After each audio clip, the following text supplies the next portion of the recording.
Chapter 404. 9 underworlds came out in full force and set up an inescapable net just to kill Wuxia. Wuxia was only a Yuanning cultivator. Even with all his treasures, there was no way he could defend against 20 Yuanning cultivators and countless golden core cultivators. Although Wuxia knew that he had no chance of winning, he did not lose his fighting spirit. Instead, he exploded with a fighting spirit that was far stronger than before. This was the most serious battle he had ever fought in his life. Even a trapped beast would put up a fight, let alone a human. He was a divine general of Tiandu and the only son of Yuhuan Tianzuan. He represented Tiandu, so even though he knew that he would die, he had to die with dignity. Therefore Wuxia decided to burn his Yuanning. He did not want to run anymore. The scenery at the North Pole was not bad. It would be one of the happiest things in his life to be able to sleep here. After Wuxia let out a long roar, his body began to burn like firewood. At that moment, blood dyed the sky red. The sound of spells exploding could be heard continuously. It was as if the spell was playing a requiem for this arrogant and slightly neurotic man. The burning of Yuanning would not last for long. Therefore the battle quickly came to an end. This was a battle that seemed short, but was actually extremely tragic. Wuxia thought that killing one was enough and killing two was worth it. When he was about to die, he actually used a secret technique to detonate the yellow flag and white bone soul summoning flag in his hands. The 2 9th-grade spirit treasures exploded at the same time, destroying the souls of the 3 Yuanning stage cultivators closest to him on the spot. At the same time, the Yin and Yang 6 directions formation was successfully shattered, causing the spiritual energy to dissipate, which successfully attracted Chen Shi's attention. As for Wuxia himself, of course he was also turned into a wisp of smoke in the explosion. From now on, there would be no more divine general named Wuxia in this world. Reporting to you Zun, Wuxia's Sumeru mustard seed bag has been found. The formation imprint has been destroyed according to your orders. Please give us the order. Very good, let's retreat. It's time for our old friend to take the stage.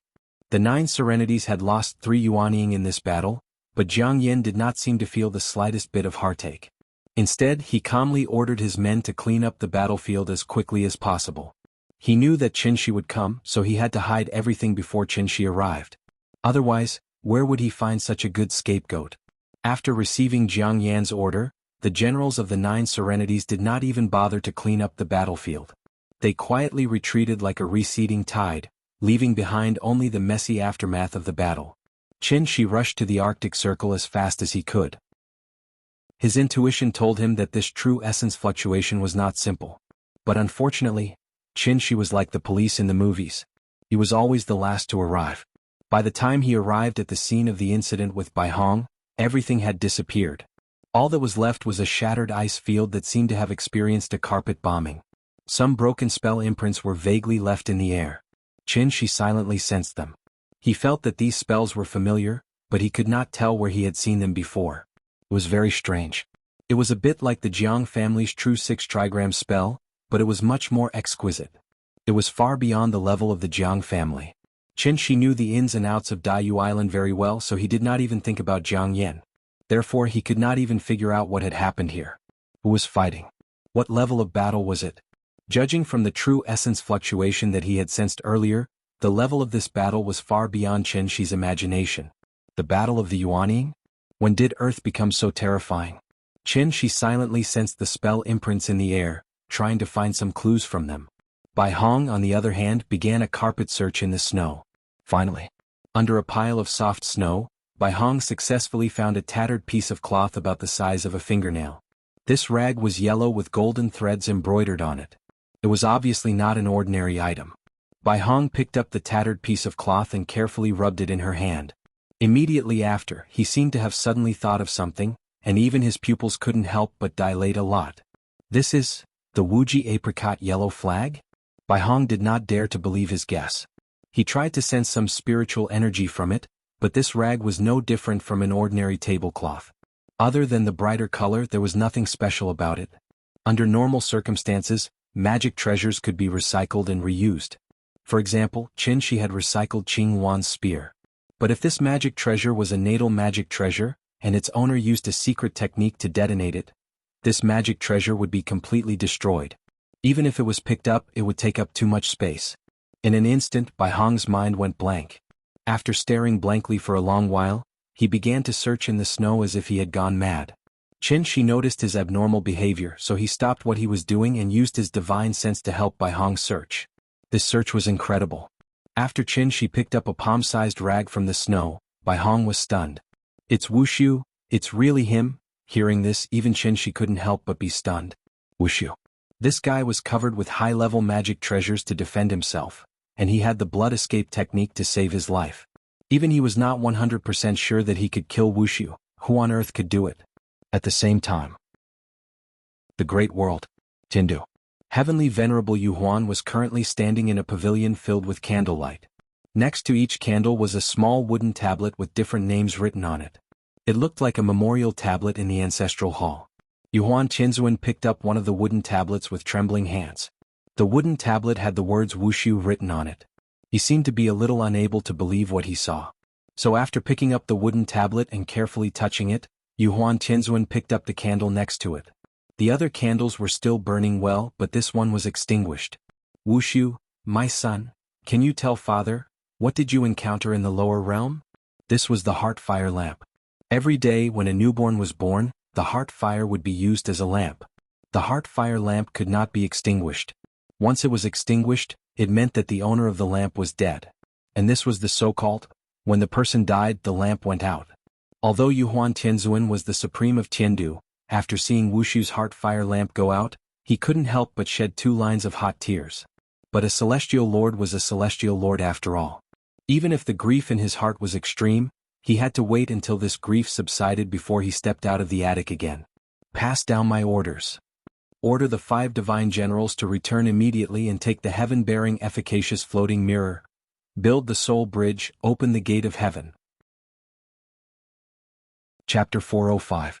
Following the extinguishment of the heart flame lamp, Yuhuan Tianzuan, in a fit of rage, officially put the opening of the divine gate on the agenda. For a moment, the great world was in a state of panic and trepidation. Under the influence of the 9 underworlds, the seemingly tranquil earth gradually became turbulent and unpredictable, with undercurrents surging. Qin Shi had always wanted to stay out of this, but he did not know that he had already become a chess piece in Jiang Yan's hands.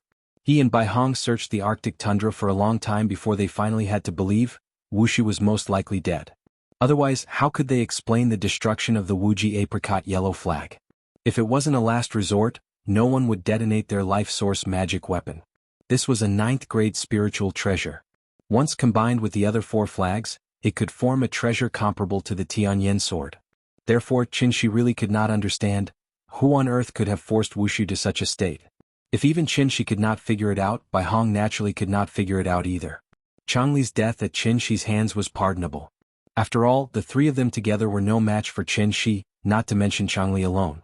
During this period of time, Qin Shi had been with Bai Hong, so Wuxiu's murderer was definitely not Qin Shi. But then who could it be?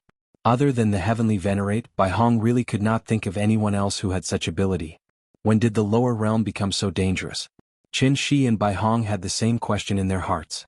But the most important question was not this question, but, now that Wuxiu was dead, where should they go to find the soul mirror? Qin Shi had no choice but to bring Bai Hong back to Shangjing and let him see Qin Ruoying, who was still in a coma. Qin Ruoying had been in a coma for more than half a month. During this time she had not woken up. Her pulse and breathing were still normal, so she looked like a vegetable. Qin Shi could not accept this result. Neither could Yin Yin. Therefore, Qin Shi clearly told Bai Hong, if Ying did not wake up, then he could only bring Bai Hong to the divine gate personally. Bai Hong followed Qin Shi to the kindergarten to sneak a peek at the cute little fellow and completely believed Qin Shi's words. But unfortunately, Bai Hong was just an ordinary divine general, so his knowledge was limited. Therefore, after seeing Qin Ruoying's condition, he could only frown and analyze. After Changli went missing, Yuhuan Tianzuan gave the soul mirror to Master so that he could send people to the lower realm at any time. Master loved, of Wuxiu Master's Master, Fang of Wuxiu of Heaven, of Wuxiu of Heaven of the Divine of Heaven, of Wus of Heaven. Speaking of this, Bai Hong suddenly stopped and then put on a thoughtful expression. At this point, Bai Hong already knew that Qin Shi had fought with Wuxiu and forced him to use the blood escape technique. Therefore, after thinking for a while, he continued, I didn't know that Wuxiu had already descended. Since you forced Wuxiu to use the blood escape technique, he must have been severely injured. Wuxiu couldn't force open the divine gate on his own, so he stayed in the lower realm to recuperate. And you just said that your wife has been unconscious for half a month. If that's the case, the soul mirror can't be in Wuxiu's hands.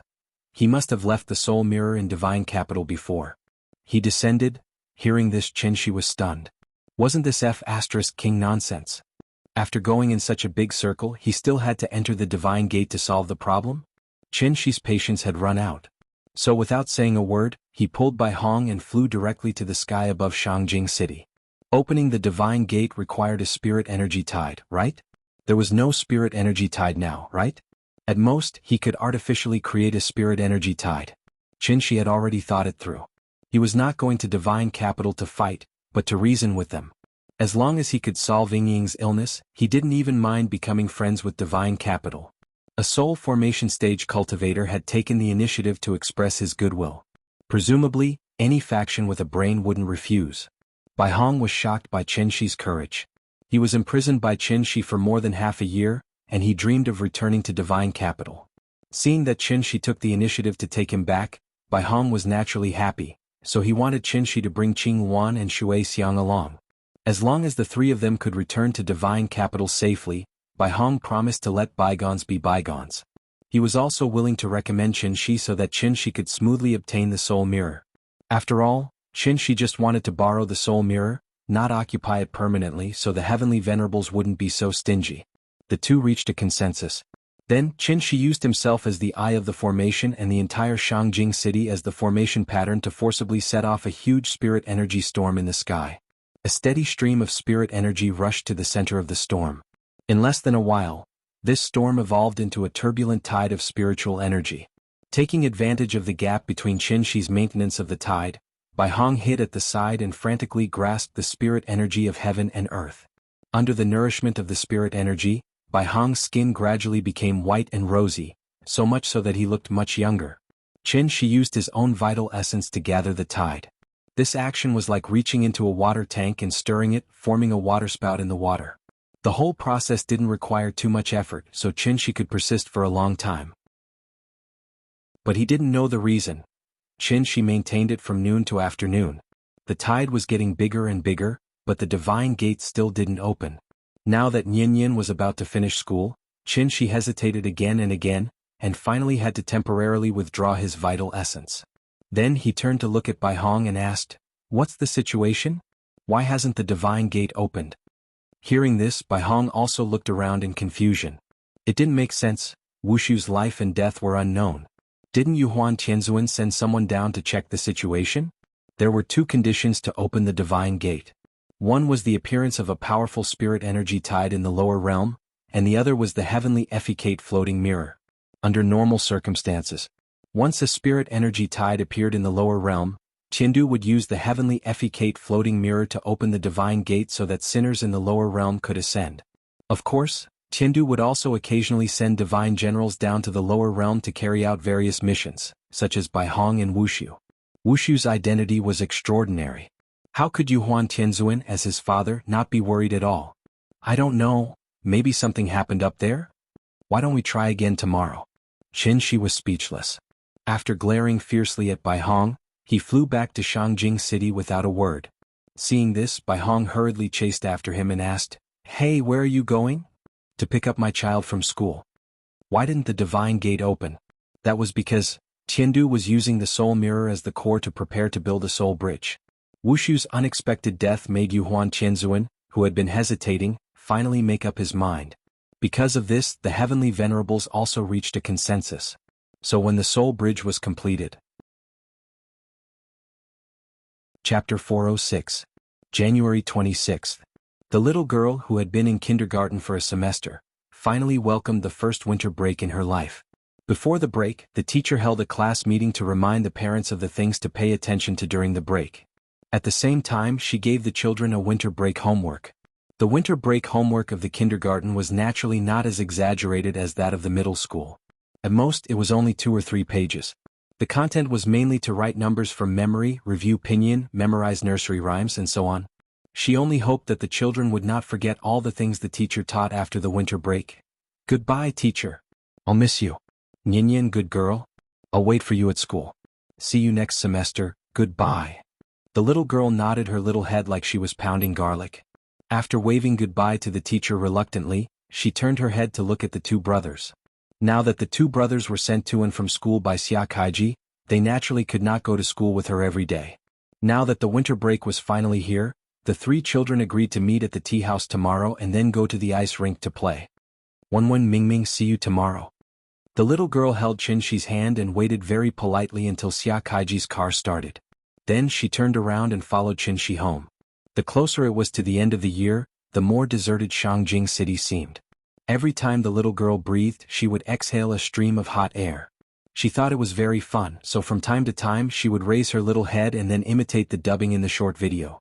She would pout her mouth and shout a Chunibu line, "The evil dragon roars, a wood a woon." The little girl was like a cute little sun.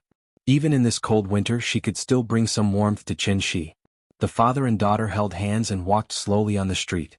Before Qinshi could find a topic to talk about, the little girl asked first as usual, "Daddy, is mommy better today?" "Yes, she's better. She just got up and steamed some soup dumplings for you. When you get home it'll be ready." Qinshi gently squeezed the little girl's little hand and a bright smile appeared on his face. The little girl did not have any doubts about this. This was because the food her mother made tasted obviously different from the food her father made. She could tell. When it came to eating, the little thing was obviously a little greedy, so it shook Qinshi's arm and laughed. "Mommy's soup dumplings are also very delicious. I can eat 3. "Really? Daddy will bring you 3 in a while. You have to finish them all." "No problem." Qinshi carefully coaxed the little fellow. He didn't want Yin Yin to know that Qin Ruoying had been sick in bed, so he deliberately cooked ordinary food from time to time to deceive the little girl and tell her that it was her mother who cooked it. At first, the little fellow was naturally convinced. But after a long time, the little fellow still felt a little strange. Since her mother could wake up to cook for her, why couldn't she wait until school was over before going to bed? The little guy blinked his big eyes and suddenly realized, "I haven't talked to my mother for a long time." Every time she came home, her mother was sleeping, so she could only watch TV silently. She didn't dare to run around the room because she was afraid of disturbing her mother. Ever since her mother fell ill, the house had become a lot more deserted. It was just that the little fellow was still young, so she didn't understand the true meaning of the word deserted. "Daddy, when will mommy get better?" "Soon. The doctor said that mommy doesn't have any major problems. She just needs to rest for a period of time to recover." Similar conversations kept repeating. The little fellow was distressed because of her mother's illness. How could Qinshi not be distressed? He would set off a spirit energy tide in the sky above Shangjing City every day, but he had never seen the divine gate open. Therefore Qinshi's heart tightened. He just wanted to go to Chengdu to seek a soul mirror to cure Qin Ruoying's illness. Why did the divine gate refuse to open? Did he have to wait for the spirit energy tide to appear naturally? Qinshi was very distressed. But this kind of distress couldn't be shown in front of the little fellow. Therefore he felt as if his heart was being pressed under a big rock, and he almost couldn't breathe. When would these days come to an end? Qinshi talked to the little fellow as he secretly pondered. The father and daughter soon returned home. As soon as she entered the door, the little fellow saw Bai Hong walking back and forth in the courtyard, so she took the initiative to wave at him and smiled. "Uncle Bai. Good afternoon. I'm out of school." Hearing this, Bai Hong seemed to have something on her mind. After forcing a smile at the little fellow, she looked at Qinshi with a face full of apprehension. For the sake of convenience, Qinshi left Bai Hong in the courtyard for this period of time. With the restriction guarding, he wasn't afraid of Bai Hong stirring up any storms. After all, this guy had just burned his yuanying and was almost a cripple now. Qinshi and Bai Hong looked at each other, but found that Bai Hong's expression was very strange today. It seemed like he was afraid of something? Why would Bai Hong be afraid? This guy didn't even care about his life. Why would he be afraid? Thinking of this, Qinshi asked with a puzzled face, "What's wrong with you?" However, after hearing Qinshi's question, Bai Hong seemed to be agitated and couldn't help but tremble. Then he pointed to the west wing with a panicked face. "West wing?" Qinshi was stunned. Immediately he understood what Bai Hong was afraid of. Then Qinshi's figure suddenly disappeared from the little fellow's side. When he appeared again, he was already at Qin Ruoying's bedside. In the room, Qin Ruoying was still lying quietly on the bed. Qinshi came to her side and wanted to reach out and touch his lover's cheek, but at this moment, his hands suddenly began to tremble uncontrollably. The moment his fingers touched Inying's cheek, Qinshi froze. At this moment time seemed to have frozen. Qinshi's consciousness was rapidly pulled away, as if his soul had left his body. Even though his lover was close at hand, he felt that he was getting further and further away from Ying. Finally, Qin Shi's trembling fingertips touched Qin Ruoying's cheek. But where he touched, it was ice cold. In fact, how sensitive were Qin Shi's 5 senses? From the moment he stepped into the room, he realized that Qin Ruoying's breathing had stopped. This news came too suddenly, like a bolt from the blue, and instantly stunned Qin Shi. Ying had stopped breathing? How could it be? He just went to pick up Nian from school. How long had he been delayed? What exactly happened? Bai Hong, tell me. Chapter 407. What the hell was going on? Qin Shi's mind went blank, leaving only this question echoing in his heart. No pulse, no breathing, no heartbeat, even the blood had stopped flowing. In medical terms, death in the absolute sense meant that there was no heartbeat and the brain was dead. At this moment, Qin Ruoying completely fit this description. So in terms of scientific theory, she was already dead. And this was what Qin Shi couldn't figure out at all. It wasn't an exaggeration to say, even if the entire human race died, Qin Ruoying couldn't die. Not to mention that Qin Ruoying's cultivation had already reached the diviner level, and she was immune to all kinds of poisons. Moreover, she had Qin Shi, a high-level immortal cultivator, by her side to take care of her. Her heartbeat had stopped, right? Then let the heart beat again. Her blood had stopped flowing? Then let the blood flow again. Qin Shi tried to use his true essence to forcefully awaken Qin Ruoying's body. This method was indeed effective. Qin Ruoying's heart began to beat slowly, and her breathing gradually stabilized. But once Qin Shi withdrew his true essence, Qin Ruoying's body immediately stopped functioning like a machine that had lost power. Everything was because her soul had dissipated. Qin Ruoying didn't condense a golden core, and she didn't have yuanying. The dissipation of her soul meant that she was completely dead, and even a golden immortal wouldn't be able to save her. Ying died just like that? Qin Shi stared blankly at his lover's face. In a trance. He actually remembered the bits and pieces of their past. Since Zhonghai University, the two of them had known each other and loved each other. Although they didn't verbally promise to grow old together, they both hid that promise deep in their hearts. Please take care of me for the rest of my life. Except for Qin Shi's sudden disappearance for 5 years, the two of them hadn't experienced many storms in their relationship. Qin Shi returned from the heavenly Jade Realm after a long and arduous journey. What welcomed him was the precious baby that Ying had left behind for him, Chen Yan. My name is Chen Yan. You can call me Nian Yan. Chen Yan, Chen Yan. He was filled with longing. Later on, Qin Shi took Nian Yan to look for Qin Ruoying all over the world. When the two met again after 500 years, Ying directly gave him a slap in the face. At the same time, she also said her wish, may you leave for half your life and return as a young man. How could there be no twists and turns in life? However, from the moment the family of 3 reunited, all the hardships Qin Shi had experienced had turned into dust, swept into the garbage heap by him. Qin Shi had no attachment to the past because the future was right beside him. Undying love was not something that could be proven by martyrdom. A heart full of love was not something that could only be heard when it was always on the tip of the tongue. The highest level of love. Actually, it was just that old saying, holding your hand, growing old with you. That was all. If you win, I am willing to accompany you to rule the world. If you lose, I am willing to accompany you to make a comeback. When I rule the world, I will spread 10 miles of red dowry. I am willing to use 10 miles of red dowry as a gift, and I am willing to use the world as a betrothal gift. Are you willing to rule the world and spend the rest of your life with me?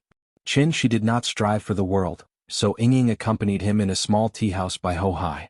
When she had nothing to do, she would flip through books, take care of the children, and watch the flowers bloom and wilt in front of the courtyard with her lover. She would gaze at the clouds in the sky. Was there anything more blissful in the world than this? Qin Shi could answer with absolute certainty, absolutely not. But now, his happy life had completely turned into bubbles. Thinking of this, Qin Shi could not help but suddenly wake up from his memories. Only then did he realize that his face was already covered in tears. He gently lowered his head and left a kiss on Qin Ruoying's lips. Only then did he hold his lover's hand and solemnly promise, Ying, wait for me. There was no need to say more with just these 4 words. Even if I can't reincarnate in this life, I will still create havoc in the underworld and strike your name from the book of life and death. The little fellow stood in the courtyard with a blank face. Where did Daddy run off to? She looked around and did not see Qin Shi's figure. Carrying her small bag, she eagerly ran towards the west wing. But just as she was about to step on the stairs, An earth-shattering roar resounded through the sky. Bai Hong, tell me, what is going on? The little fellow was startled by this thunderous roar and almost fell to the ground. If it were not for the big cat's quick-wittedness and supported her from behind, this little fellow would probably have fallen to the ground and rolled several times. The little fellow was still in a state of shock. Before she could regain her senses, she suddenly felt a strong gust of wind blowing from behind. The cold wind burrowed into the little fellow's back and immediately made her shiver. She hurriedly looked back and found that Uncle Bai, who was still in a daze in the courtyard just now, was nowhere to be seen. The little fellow was frightened by this strange atmosphere and carried the big cat directly into the west wing. At the same time she did not forget to shout, "Daddy? Daddy? Where are you?"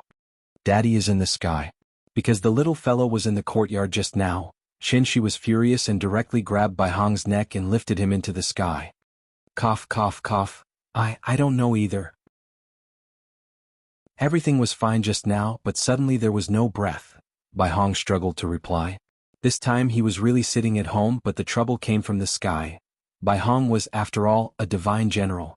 Although his cultivation was not even a tenth of it, his 5 senses were still very sharp. Just now, he was meditating in the room to heal his wounds when he suddenly discovered that there was no breath in the west wing.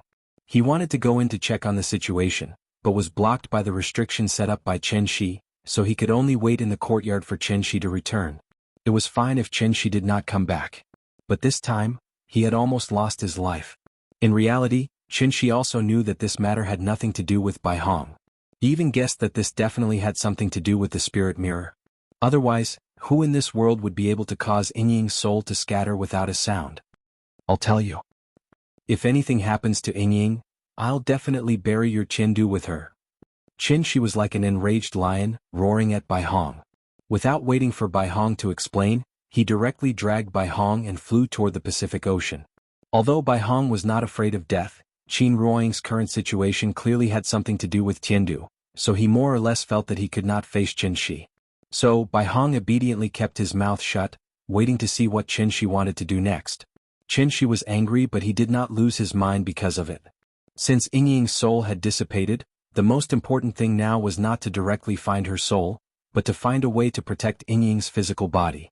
Qin could not stay by Qin Ruoying's side at all times to help her maintain her physical body, so he urgently needed a magic treasure now, and that was Shui Xiang's blue wave silk gauze.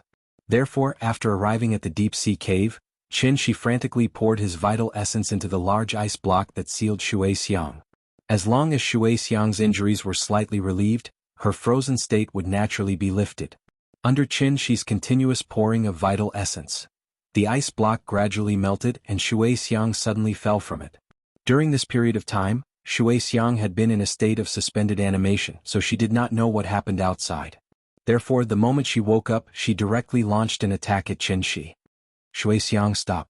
Seeing this, Bai Hong hurriedly shouted to stop. But Qin's action was much faster than his voice. Shui Xiang did not even use the first move, and Qin had already inserted countless spirit needles into her body. Shui Xiang's almond-shaped eyes widened, and after glaring at Qin fiercely, her body completely softened. At this time, Bai Hong on the side let out a long sigh of relief. He was not afraid of death, but he was very afraid of his junior brothers and sisters dying for no reason. Fortunately, Qin did not intend to take her life. Take her, let's go. Qin grabbed the blue wave silk gauze, left a sentence coldly and turned to walk out of the cave. Hearing this, Bai Hong hurriedly helped Shui Xiang up from the ground, and then followed Qin's pace. Looking at the man in front of him who was silent on the surface, but his heart was filled with indignation. Bai Hong knew. Chapter 408. After leaving the cave in the deep sea, Qin did not rush back to Shangjing immediately. Instead he flew to Daiyu Island. He had no choice. After all, Bai Hong did not know anything about it. Furthermore, the Divine Gate had not opened for a long time. Even if Qin wanted to go to Heaven Capital, there was no way in. Therefore he could only pin his hopes on Jiang Yan. He wanted to see if he could find a better solution from Jiang Yan. Therefore Qin led Bai Hong and Shui Xiang straight to Daiyu Island. As soon as they got close to Daiyu Island, Qin suddenly realized that Daiyu Island's mountain guarding formation had become stronger. Previously, this heavenly dipper array was simply dispensable. Even Wushu could easily break it, let alone him. After not being here for a while, this formation had been strengthened by 3 layers inside and 3 layers outside. Even if Qin Shi wanted to break the formation, he would have to spend a long time outside. Seeing this, Qin Shi suddenly had a guess in her heart. Jiang Yin was probably afraid of Wushu. That was why he strengthened the mountain guarding formation to prevent the same tragedy from happening again. Out of politeness, Qin Shi did not choose to break the formation by force. Instead, he waited patiently outside. He did not have to wait for long before the formation slowly opened. Ha ha ha, Mr. Qin, how have you been? I wonder why you've come all the way to Daiyu Island today? Before Jiang Yin even arrived, the enthusiastic greeting rang through the air above Daiyu Island. Hearing this, Qin Shi smiled and replied, I'm sorry for coming uninvited. No, I haven't seen you for a few days. I really miss your elegance. Please follow me into the house for a chat, Mr. Qin. A white light flashed and Jiang Yin appeared in front of Qin Shi. Seeing his warm and welcoming face, Qin Shi smiled and greeted him politely. At this time, Jiang Yan's gaze landed on Bai Hong and Shui Xiang. Who are these two? Qin Shi knew that Jiang Yan had a grudge against Tiandu, so he deliberately concealed it. They're my friends. They came with me to visit Daiyu Island. Oh, so that's how it is. Please come in. Jiang Yan laughed and made an inviting gesture to the 3 of them, then he took the lead to fly to Serene Afterglow Peak. Qin Shi thought that he had deceived Jiang Yan, but he did not know that Jiang Yan had already known everything about Tiandu. With just a glance, he had already determined the identities of Bai Hong and Shui Xiang. However, with this old fox's shrewdness, how could he be easily seen through by Qin Shi when he was caught off guard? Therefore, the old man pretended that he didn't see anything and led the way. Qin Shi followed behind Jiang Yan. In the process of flying to Serene Afterglow Peak, he suddenly realized that the atmosphere of Daiyu Island was very different from before. Previously, Daiyu Island was like a paradise. The Jiang clan lived a simple life where they worked at sunrise and rested at sunset. If they wanted to cultivate, the clan would provide cultivation methods. If they were not interested in cultivation, the clan would not force them. After all, this was a large clan with a population of tens of thousands. The clan leader could not possibly require everyone to cultivate. But now, Daiyu Island was like a frontline military camp. From the elderly in their 70s to the children of 4 or 5 years old, all of them were cultivating hard on the drill ground. Jiang Yin noticed Qin Shi's gaze, so he took the initiative to explain. The previous battle caused the Jiang clan to suffer heavy losses. The Jiang clan originally wanted to stand aloof from worldly affairs, but Tiandu was so aggressive. How can any egg remain intact when the nest is overturned? The clan members' fighting spirit has been aroused because of this. Speaking of which, it can be considered a good thing. Hearing this, Qin Shi nodded. He did not think too much about it. He was even considering whether to inform Jiang Yan of the news of Wushu's death. In fact, one could not blame Qin Shi for being fooled by Jiang Yan. After all, he could not read minds. Jiang Yan didn't show the slightest bit of hostility towards Qin Shi, not even a little bit. Jiang Yan kept showing goodwill to Qin Shi from his words to his actions. For example, the Adumbra flower. If not for Jiang Yan's free supply, Qin Ruoying would not have been able to ascend to the diviner level. In the end, Qin Shi still owed Jiang Yan a favor. Jiang Yan led Qin Shi to the Jiang clan's ancestral hall. This place was where the ancestors were worshipped. At the same time, it was also where the Jiang clan received important guests. Previously, Jiang Yuankue was in charge of the ancestral hall. Now that Jiang Yan had come out of seclusion, Jiang Yuankue naturally stepped down as the clan leader. Qin Shi looked around and realized that there was no one around the ancestral hall. He did not know if it was an illusion. Qin Shi felt that the atmosphere on Daiyu Island was a little strange. However, he could not pinpoint exactly what was strange about it. After all, in order to prevent Qin Shi from sensing that something was amiss, the possessed Jiang clan members had all retreated to the pavilion in the middle of the lake. Only Jiang Yan was left to receive him. Seeing that Qin Shi was constantly looking around, Jiang Yan did not wait for him to speak. He directly asked, Mr. Qin, you came to the island this time because of the Arbiter of Fate Xian Nu, right? As soon as he said that, Qin Shi's attention was immediately drawn back. He quickly asked, Sir, do you know something? Actually, long before you came to the island, I already predicted that you would come to Daiyu Island today. At this point, Jiang Yan deliberately paused. Then he sighed and said, The Arbiter of Fate Xian Nu is truly pitiful. Actually, I already received the news just now. Not only your wife but also the other Arbiter of Fate Xian Nu who are still alive. even the arbiter of fate Xian Nu, who is over 30 years old and has already stepped down. At the same time, their souls have been scattered. As soon as he finished speaking, Jiang Yin stole a glance at Qin Shi. However, he saw that Qin Shi's face was terrifyingly gloomy. It was as if water was about to drip out of it. Seeing that, Jiang Yin could not help but feel secretly happy. Seeing that Qin Shi did not seem to understand the reason behind this, Jiang Yin pretended to sigh deeply. Then he turned around and walked to the back of the ancestral hall. He took out an ancient book. This is the record of the divine gate that the Jiang family's ancestors wrote.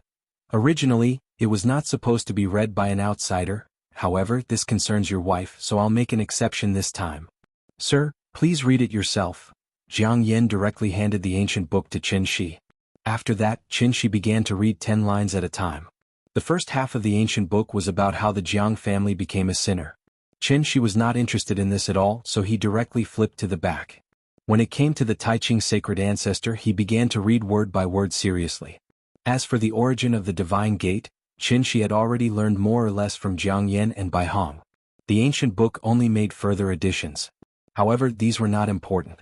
There was only one important thing in Qin Shi's eyes, and that was the arbiter of fate Xian Nu. The reason why the Jiang family did not have the arbiter of fate Xian Nu was actually because of this ancient book. Perhaps it was because the Jiang family's ancestors and the Taiqing sacred ancestor were enemies, so the ancient book unceremoniously pointed out that the arbiter of fate Xian Nu was a backup plan left by the Taiqing sacred ancestor for Qindu. Back then, the sacred ancestor sacrificed Xian Nu's soul to lead the ancient immortal cultivators to the Great World. However, the Great World was only a small plane, far inferior to the large plane that Earth itself was in. Therefore, the sacred ancestor promised, as long as the descendants of sinners reached the celestial realm, they could ascend to the Great World. The purpose was to let the sinners of the lower realm provide an endless supply of arbiter of fate Xian Nu for Qindu. As long as the arbiter of fate Xian Nu was not cut off, then the ancient immortal cultivators could once again build a soul bridge and return to Earth. This had to be mentioned. Only when the tide surged could Qindu use the soul mirror to open the divine gate, allowing the celestials to ascend. This gate relied purely on the power of the tide to open, so only a few people could enter at a time. The higher the cultivation of the person who passed through the gate, the more difficult it would be to pass through the gate. It was like a giant trying to force his way into a dwarf's house.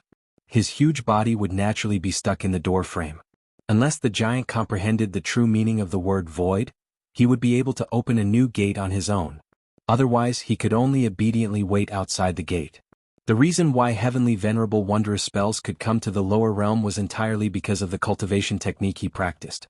He could pass through the divine gate with his clone, so he could bring Wuxia to the lower realm to check out the situation. Qin Shi quickly finished reading the contents of the ancient book. However, after reading it, his brows furrowed tightly. If that's the case, Yingying's soul didn't dissipate for no reason, but was forcibly taken away by the soul mirror? Using the soul mirror to take away Xian Nu's soul and build a soul bridge that can allow millions of people to cross the two realms at the same time. In other words. Chapter 409. Building the soul bridge and opening the heaven gate. Returning to the human realm. Qin Shi wasn't very concerned about this. He only cared about one thing, and that was the soul mirror. According to ancient records, once the sky-bearing mirror was fully activated, the sky-bearing mirror would be activated. Then, the 5 holy temples in the lower realm and the 13 soul-amassing cauldrons in the various branches would be activated at the same time.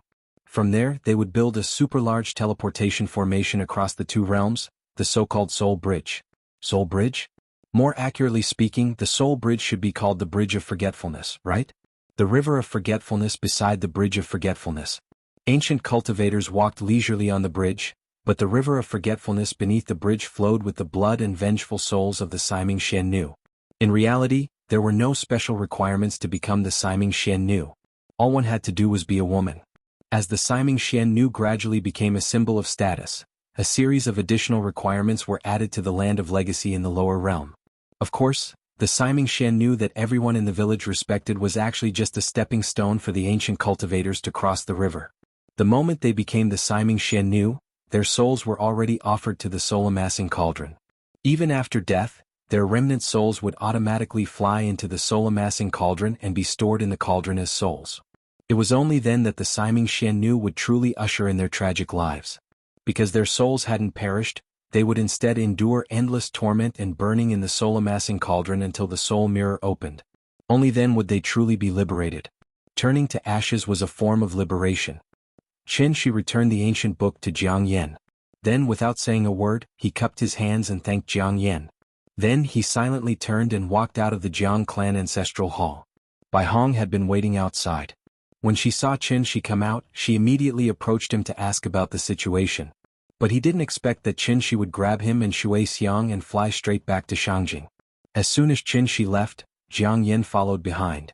However, by the time he looked up, Qin Shi's figure had completely disappeared from the sky above Daiyu Island. Seeing this, the corners of Jiang Yan's mouth immediately curled up into a meaningful smile. Qin Shi flew very quickly and returned to Shangjing in the blink of an eye.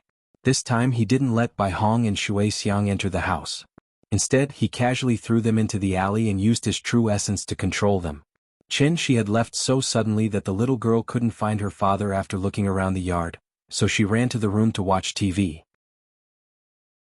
One had to know that although Qin Shi did not waste much time on the road, but this time he was looking for Shui Xiang and Jiang Yan, so Qin Shi wasted more than an hour. The sky had completely darkened. Under the dim night sky, the small bar by the beach was bustling again.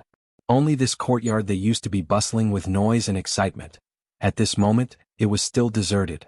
Even the lights in the courtyard were not turned on. The little girl had been hungry for a long time. However, even though her stomach was growling, she didn't cry for her father. Instead, she quietly curled up in a corner of the sofa. In such a big house, only the big cat was still by her side. "Big cat, do you know where Daddy went?" Meow meow meow, the big cat let out a series of sweet noises. As if to comfort the little girl, the big cat moved closer to her, then stretched out its head and rubbed against her leg. "Big cat, are you hungry?" "I'm hungry too." As she spoke, the little girl rubbed her little belly. She didn't cultivate, so naturally she didn't know how to fast. The feeling of being hungry was something she had never experienced before. "Daddy's not at home, so we can't run around. We have to be good at home and wait for Daddy to come back and make us delicious food." The little girl hugged the big cat in her arms, then as if to cheer herself up, she pouted and said these words of self-encouragement. Although she said this, the little girl still looked back at Qin Roying from time to time, then turned her head to look out the window. It was pitch black outside. Only the sound of the cold wind blowing could be heard. Because of this, a sense of confusion that she had never felt before appeared in her big bright eyes. Where did Daddy go? The little girl waited bitterly. Finally, Qin Shi arrived home. As soon as he stepped into the courtyard, Qin Shi found that the house was dark, so he used his inner energy to turn on all the lights. In an instant, the lights were brightly lit, flowing with light and color. Qin Roying was bedridden, so his sister-in-law naturally couldn't escape this calamity. Qiao Yuan went home for the holidays, while his father-in-law was still in seclusion in his room, unaware of the outside world. Right now, in this huge courtyard of the Qin family, only a 5-year-old child was still moving around freely. But she was still so young, she didn't even know how to turn on the lights. Thinking of this, Qin Shi's expression couldn't help but darken. He quickly walked to the west wing. "Daddy's back." The moment the lights came on, the little girl excitedly jumped down from the sofa, then eagerly hugged the big cat and rushed out of the room. "Daddy, where did you go? I missed you so much." Although they hadn't seen each other for more than an hour, the little girl really missed Qin Shi very much. On one hand, it was because she was afraid of the dark. On the other hand, of course, it was because she was hungry. "Hungry, right? Let's go, Daddy will take you to cook." Unlike usual, Qin Shi didn't apologize to the little girl immediately this time, but carried her directly to the kitchen. The little girl naturally didn't notice this difference. As soon as she heard that her father was going to make delicious food for her, this little girl instantly threw all her worries to the back of her head, then excitedly rode on Qin Shi's shoulder, smiling as she waited for her father to make delicious food for her. Soon the father and daughter had a full meal. After filling her stomach, the little girl clung to Qin Shi's side as usual, then pulled Qin Shi to watch cartoons with her. But because her biological clock hadn't been adjusted, before 9 o'clock, the little girl kept yawning. Seeing this, Qin Shi led her to the bathroom, then washed her up. Wash clean, put on a nice towel, lie on the bed. Maybe because she was in a good mood, the little girl even hummed the little song that the teacher taught her. Looking at her innocent and cute appearance, Qin Shi's face finally showed a trace of a smile from the bottom of his heart. However, this trace of a smile didn't last long. When Qin carried the little girl back to the bed, watching the little girl as usual, tiptoeing to Qin Ruoying's side and lying down, Qin could no longer suppress the raging emotions in his heart, and tears suddenly flowed out. This had nothing to do with cultivation. It was the truest feeling in his heart at this moment. In order to prevent the little girl from seeing him, Qin used an illusion to cover his face. "Daddy, tell me a story. Just one. After hearing it, I'll go to sleep obediently." "Okay, since you're so obedient, Daddy will tell you too." "Mua. Daddy is so good." So, Qin hugged the little girl, and softly told her a simple and childish story one after another in her ear. It wasn't until the little guy fell asleep that Qin finally stopped. He quietly looked at the two most important women in his life. They slept sweetly and peacefully and nothing could disturb them.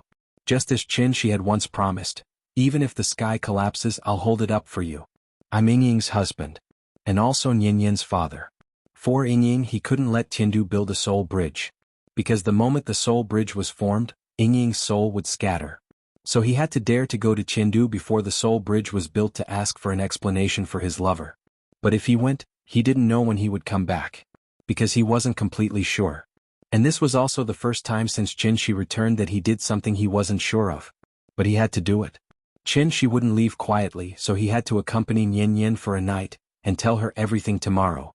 In order to save Mommy, Daddy had to leave temporarily for a while. "Nianyan, wait for me. Daddy will definitely come back." "Hey, in order to prevent the big shots from exploding mentally, let's give them a heads up. This isn't a sadistic novel and I'm not interested in killing my wife, but the plot has to move forward, right? I can't stay in the tea house all day, can I? Life has to have some ups and downs. Humans only grow when they experience things. Makes sense, right? Long live understanding." Chapter 410. The next morning. When the little fellow slowly woke up from her sleep, the sun was already high in the sky. Because of the orientation of the room, the sunlight shone directly on her face through the window, immediately making her little face bright red. The little fellow rubbed her eyes and then sat up from the bed with great effort. After habitually calling out "Daddy," she then lowered her head to look at Qin Ruoying. "Good morning, Mommy." The little fellow greeted her mother sweetly, but Qin Ruoying still did not respond. She just lay quietly on the bed like that. There was no breath, no heartbeat, and of course no movement.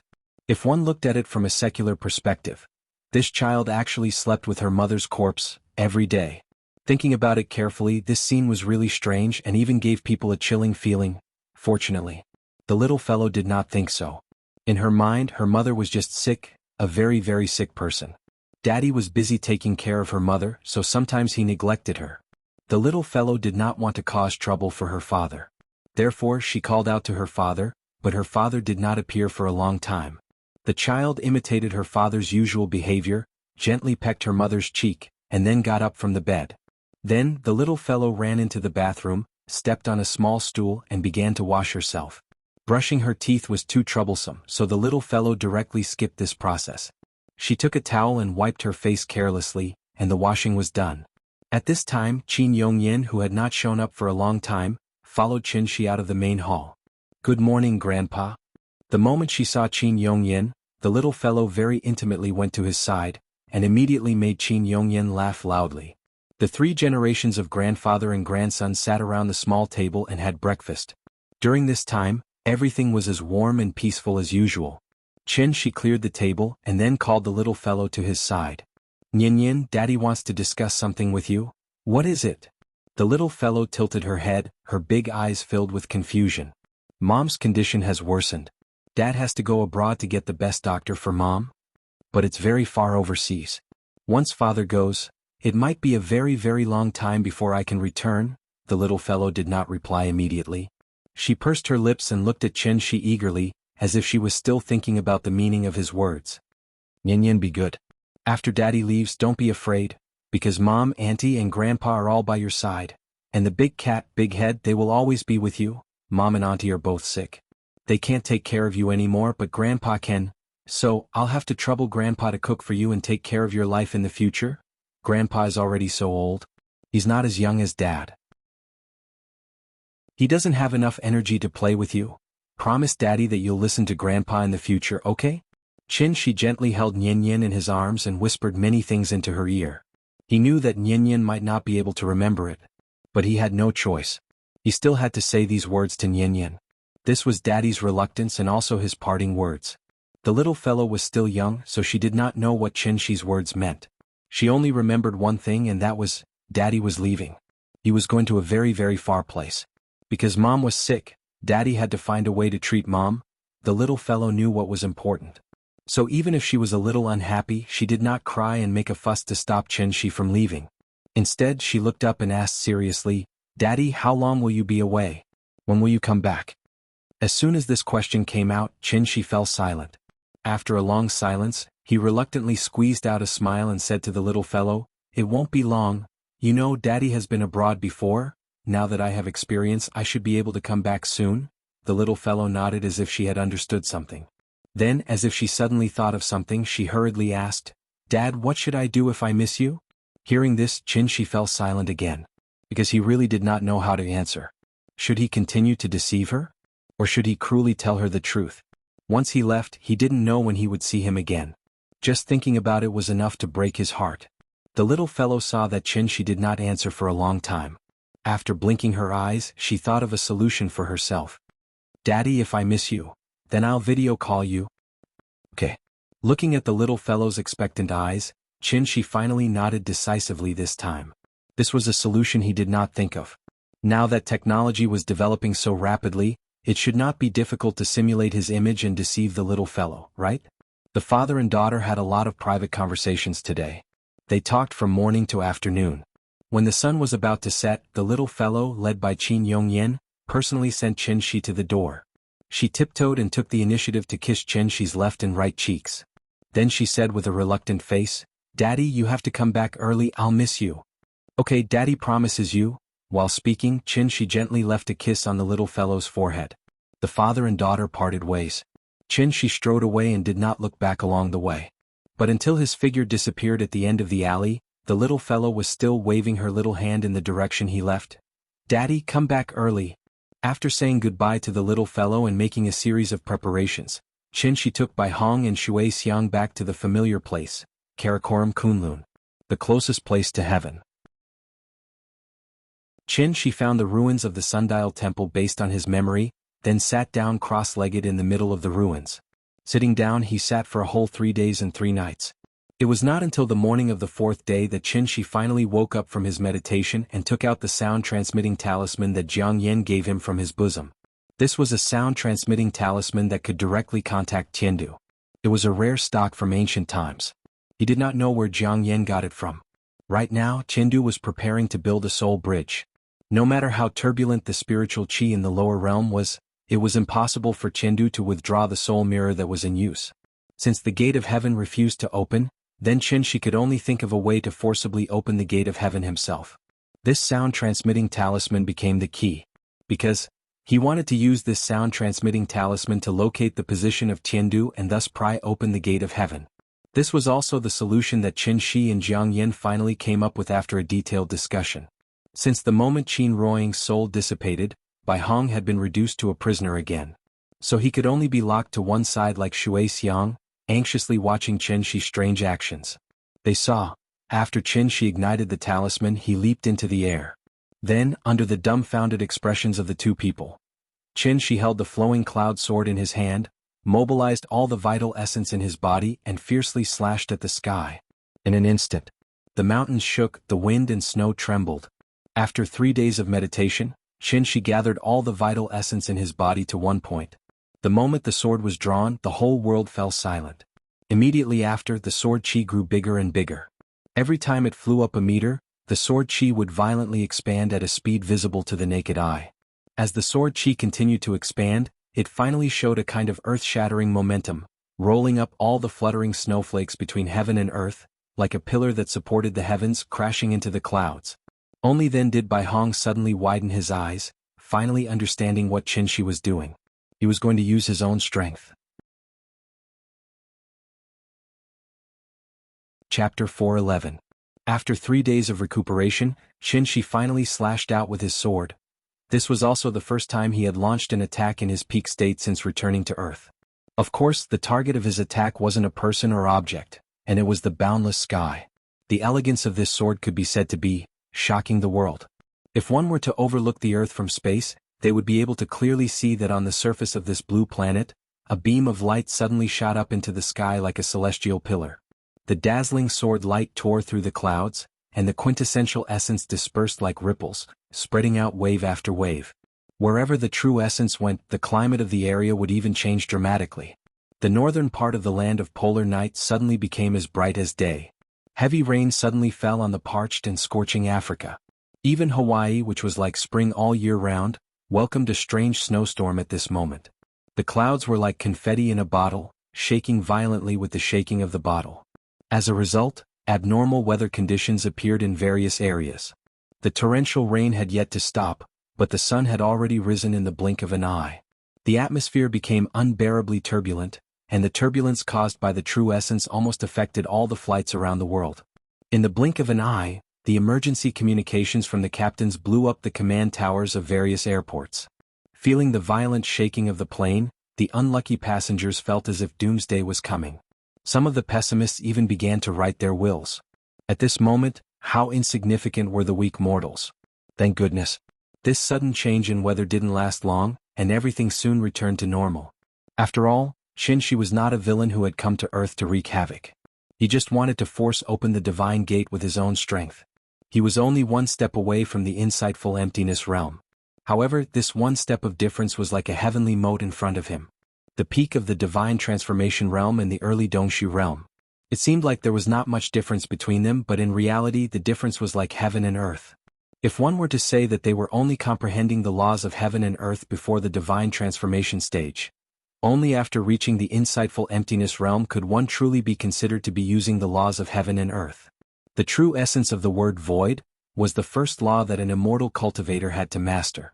And it was precisely because of this difference that Shinshi could only watch helplessly in the lower realm. Even though he knew that the soul mirror was the source of all suffering, he couldn't go to heaven capital to find a solution. The gate of heaven did not open. Could it be that he wasn't going? Shinshi naturally could not accept such an outcome. If Qin Ruoying's soul really dissipated in front of his eyes, and he could only watch helplessly, it seemed that Shinshi would never forgive himself in this lifetime. Thus, he had no choice but to take the risk and forcefully open the passageway between the two worlds with his soul formation stage cultivation base. It must be mentioned here, opening and opening were two completely different concepts. The grand pure divine ancestor had built enough connections between the two realms, so Shinshi didn't need to open up another channel. He only needed to open up the channel that was originally closed. Just like unblocking the sewers, with the sound transmission talisman as the coordinates, and the glorious sundial temple as the starting point. After 3 days of recuperation, Shinshi had accurately found the entry point between the big world and Earth through the voice-transmitting talisman. That was why he had made such a shocking move today. With his own strength, he opened the divine gate with his sword. Not long after the sword light was slashed out, Bai Hong's eyes suddenly widened. His lips trembled as he wanted to say something. But after moving his lips for a long time, he still couldn't say a word. This feeling, Bai Hong, was too familiar. It was the divine gate. The divine gate was really about to open. As expected. The moment the sword light disappeared, a violent storm suddenly blew up on the peak of the snow mountain where the three of them were. Then, an extremely dazzling light suddenly bloomed from the void. Bai Hong took a closer look and found that although this light was much smaller than what they had seen in the past, the feeling it gave him was no different from the divine gate in his impression. The divine gate was actually forcefully opened by someone? Bai Hong looked at Shinshi not far away with a shocked expression. At this moment, Shinshi's slightly tired face finally revealed a gratified smile. This sword strike used 120% of his strength. After the sword strike, Shinshi was like an ordinary person who had just finished a marathon. He was sweating profusely, gasping for breath, and his mental state looked a little dispirited. However, just as Shinshi was about to smile, this light door was like a candle flame in the wind, and it began to shrink rapidly at a speed visible to the naked eye. Seeing this, Shinshi couldn't help but tremble. Are you kidding me? The divine gate was going to close so soon. In a hurry, Shinshi didn't even have time to adjust his breathing. He grabbed Bai Hong and Shui Xiang and rushed into the light door as fast as he could. The three of them successfully rushed into the light door. Then this light door was like a broken light bulb. It suddenly burst out with an extremely dazzling light and then disappeared completely. Everything returned to silence. The wind and snow once again drifted on the peak of the snow mountain. The whistling cold wind continued to blow, and the snow quickly covered the traces left by the three of them. At the same time, floating Mist Mountain, which was also located in Karakoram Kunlun, but little known to people, Jiang Yen was standing on the peak of the mountain with his hands behind his back. He stared in the direction of the light pillar with his sharp eyes. After the light pillar finally disappeared, Jiang Yen closed his eyes and carefully sensed it. That powerful aura disappeared. After confirming that there was no mistake, Jiang Yan's mouth suddenly curved into a faint smile. Then the smile on Jiang Yan's face became more and more brilliant. In the end he couldn't help but laugh out loud. Ha ha! Back to Qin Shi and the other two. When Qin Shi grabbed Bai Hong and Shui Xiang and plunged into the light door, his vision suddenly turned dark. Like a loach plunging headfirst into the mud, behind the light door, there was no light, no wind. There was no sound. Qin Shi couldn't see anything. Wherever his divine sense went, it was empty in all directions. It was like a vacuum bag, there wasn't even any air here. Thus, Qin Shi reached out and lit up a ball of light. But after the ball of light lit up, Qin Shi still couldn't see anything. Other than his body, there was only endless darkness in this dark space. Where are the two of them? Qin Shi looked around and couldn't help but feel puzzled. Bai Hong and Shui Xiang were personally captured by him and entered the heavenly gate. But after entering the door, Qin Shi's connection with the two of them was completely cut off. Qin Shi thought that he had been ambushed and subconsciously wanted to draw his sword, but he found that he had lost the flowing cloud sword at some point in time. Right now, he was only left with the training clothes he wore when he set off. Qin Shi had no choice but to search aimlessly in this dark space. But after flying for a long time, he still hadn't reached the end. Along the way there was nothing in the range of his divine sense. There was no other way. Qin Shi could only try to fly down. But after flying for a long time, he couldn't find the ground. Qin Shi thought that his sense of direction was wrong, so he flew horizontally again. This time he still flew for a long time. Qin Shi still didn't fly to the border. Where is Tiandu? Where did Bai Hong and Shui Xiang go? What is this place? Qin Shi was a little flustered. Everything in front of him was completely beyond his imagination. How to describe that feeling? He was now like a wisp of dust floating in the universe. But there were no planets in this universe, let alone anything that could be called an object. Apart from him, this universe was a complete vacuum, leaving behind only boundless darkness. He couldn't fly to the end. He couldn't see anything, there was no reference point, there was no gravity, no magnetic field, no radiation, and there was no spiritual energy of heaven and earth. F***CK?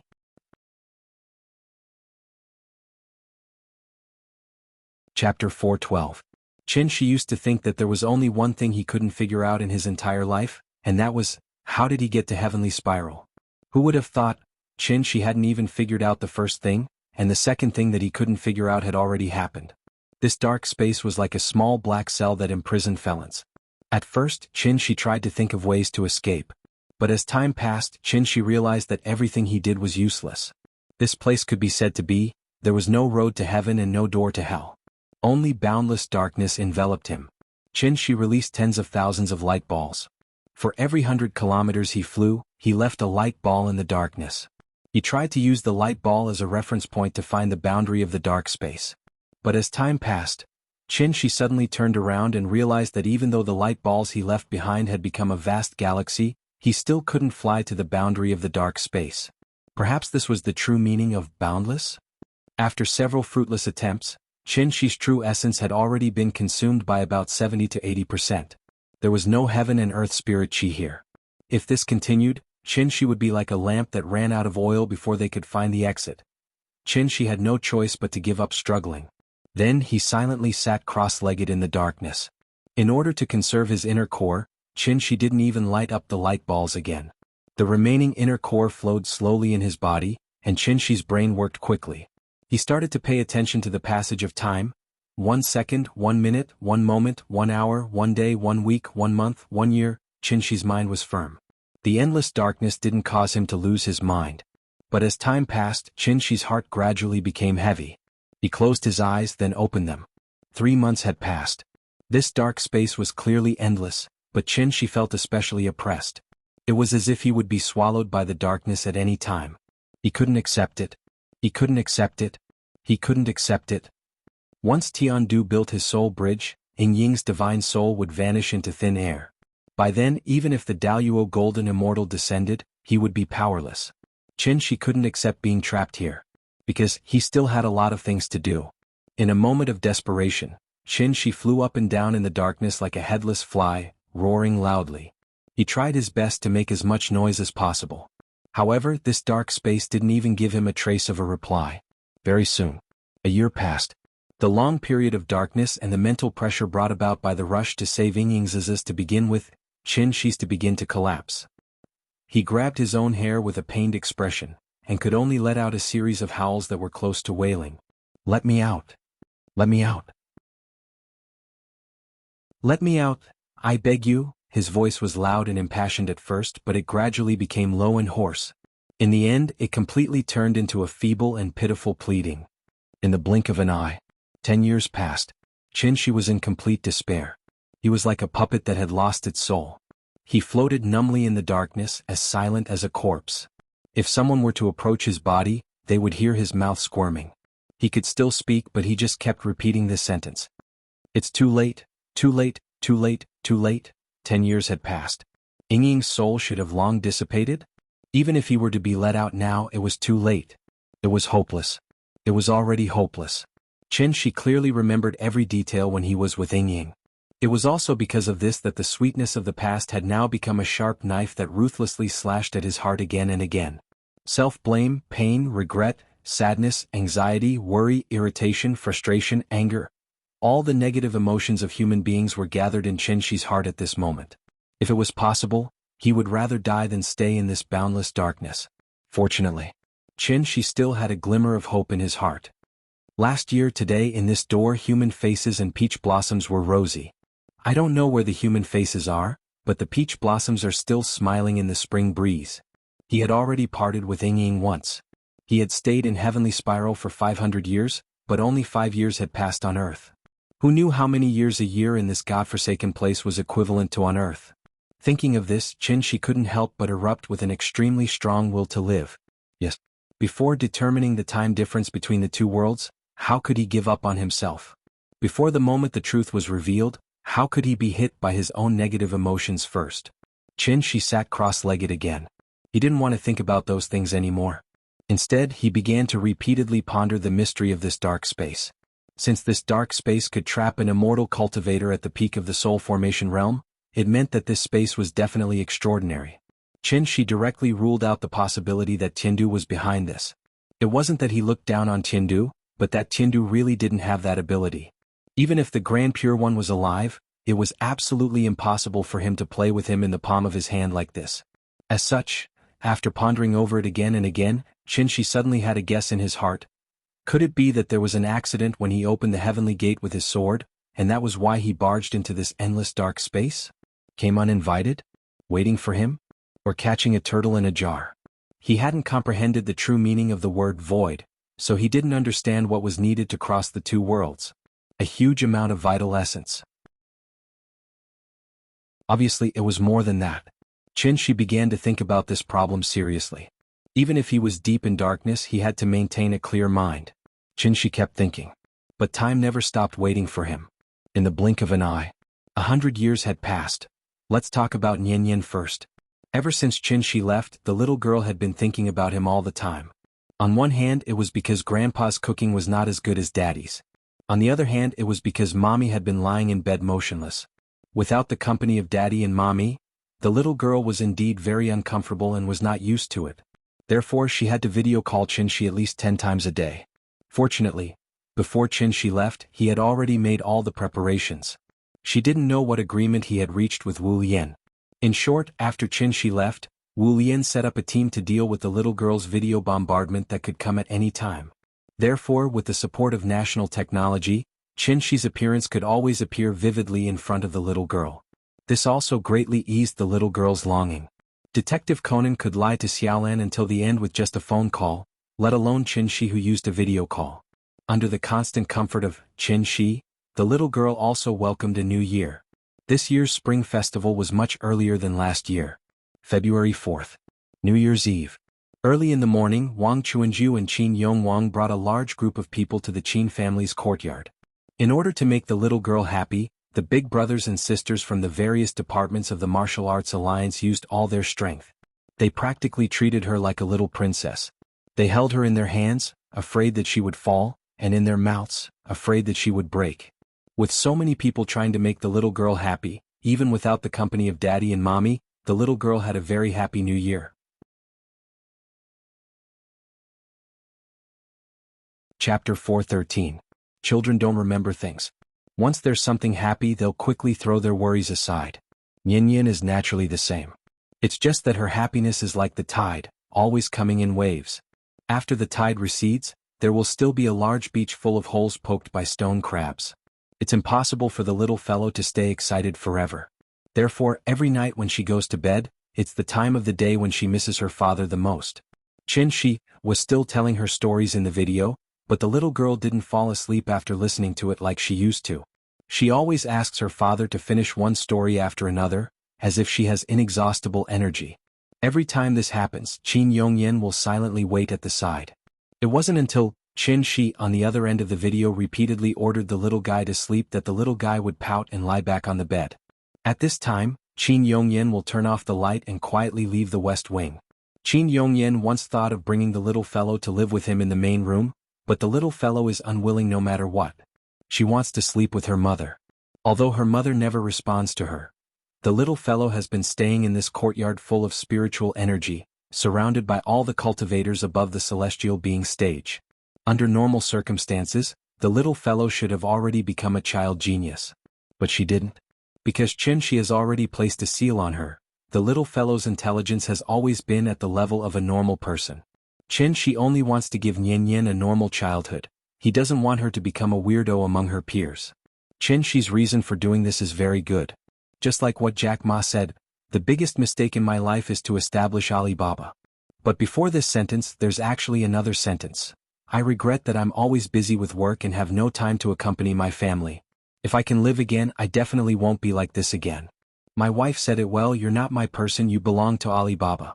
The unscrupulous media took the words out of context, causing the meaning of this sentence to completely change. Cultivation is not a matter of time. For immortal cultivators with long lifespans, what did a few years count for? Nian Yin only had one childhood. Why couldn't she be allowed to play happily for a few years without any worries? Qin Shi's idea was very good. Unfortunately, a thought was just a thought. When Qin Shi embarked on a strange journey to save Yingying, the happy life of the family of three was completely shattered. Qin Shi considered that he might not be able to stay by Nian Yin's side to protect her, so after hesitating for a while, he personally removed the first layer of the seal on Nian Yin's body. When she turned 12 and 18, the second and third layers of the seal would automatically be removed. If by that time, if Qin Shi hadn't come back yet, Qin Yongyan would have told Nian Yin the truth. It was up to her to make her own choices in the future. Let's go back to that damn dark space. Since Qin Shi broke the demonic barrier and kept his spiritual altar clear, time had become meaningless to him. There was no spiritual energy here, so breathing seemed to have become a kind of consumption. There wasn't much true qi left in Qin Shi's body, so he could only gather the remaining true qi in order to keep his body alive. He hadn't moved for 100 years. There was nothing in the dark space, so naturally there couldn't be dust. So even if 100 years had passed, Qin Shi didn't seem to have changed at all. The only change was, maybe it was a slight change in his demeanor. Qin Shi had long been used to everything around him. After experiencing the initial anger and despair, his state of mind had become calmer. Before he saw it with his own eyes, he would never think in a bad way. What Qin Shi was going through now was actually very similar to what Robinson was going through, but much more miserable than Robinson. After all, even if Robinson was trapped on an isolated island and didn't have enough food to eat and clothes to cover his body, Robinson still picked up a volleyball to amuse himself. What about Qin Shi? Without being able to replenish the spiritual energy of heaven and earth, he didn't even dare to move. Deduce a cultivation technique? Could a mere soul formation cultivator deduce and optimize the Sky Yin divine sex treasured scripture? Try to understand the true meaning of the word void? Without practice, all great ideas were just empty words. Bored, Qin Shi could only recall the bits and pieces of the past. Just like watching a TV series, he watched the story about himself over and over again, and every time he watched it, he enjoyed it very much. Whenever he thought of how cute Nian Yin was when she acted coquettishly in front of him, Qin Shi's lips would even curl up into a faint smile. To be honest, with Qin Shi's current state, his thinking had definitely improved by more than one level. Perhaps this was also a kind of training. Even if he was trapped, Qin Shi had to be calm. In the blink of an eye, another 100 years had passed. After 200 years of darkness imprisonment, Qin Shi's mind didn't collapse, but his body couldn't take it anymore. Because his true essence had long been exhausted. Without the support of true essence, there would be a day when the physical body would deteriorate. Once the physical body deteriorated, then Qin Shi's soul wouldn't be far from dispersing. After all, this place didn't have a suitable physical body for him to possess. Thinking of this, Qin Shi's withered face couldn't help but reveal a bitter smile. He persevered for a long time. He really tried his best. If possible, Qin Shi hoped that time here would be much slower than the outside world. Because only then could he go to the bridge of helplessness and quietly wait for the arrival of his lover. I'm sorry. At this moment, Qin Shi's heart was like dead ashes. He closed his eyes tightly, and the remaining tears flowed out uncontrollably. However, just as Qin Shi was floating in the darkness waiting for death, a ray of light suddenly appeared in the darkness. It was really light. However, the light was very weak and it seemed to be very far away from Qin Shi. Qin Shi didn't notice the appearance of this light. As his breath became weaker, the light became brighter and brighter. Finally, Qin Shi noticed something strange. He hadn't seen light for more than 100 years. After feeling the abnormality caused by the light shining on his eyelids, Qin Shi's eyelids suddenly trembled slightly. Then, he was like a drowning man twisting madly in the darkness. Qin Shi used the last of his strength to open his eyes and saw that the light seemed to be right in front of him. Light? I'm saved. I'm saved. The moment he saw the light, Qin Shi's heart suddenly exploded with an extremely strong will to live. He didn't know where he got the strength from, but his body suddenly bounced up, and then he tried his best to run towards the light at the fastest speed. As the light got closer and closer, Qin Shi's pupils couldn't help but become bigger and bigger.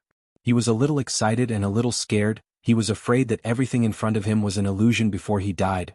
Thinking of this, Qin Shi suddenly closed his eyes, and then plunged into the light. By the time Qin Shi's body was submerged in the light was like a firework, instantly disappearing from the dark space. But at this moment, in this dark space that imprisoned Qin Shi for 200 years, a woman's voice suddenly sounded. He can't die here. The woman seemed to be talking to someone. If Qin Shi was still here, he would definitely feel that this woman's voice was very familiar, as if he had heard it somewhere before.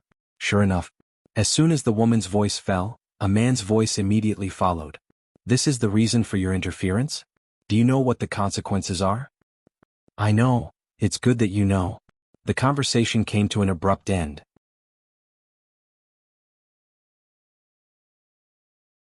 Chapter 4:14.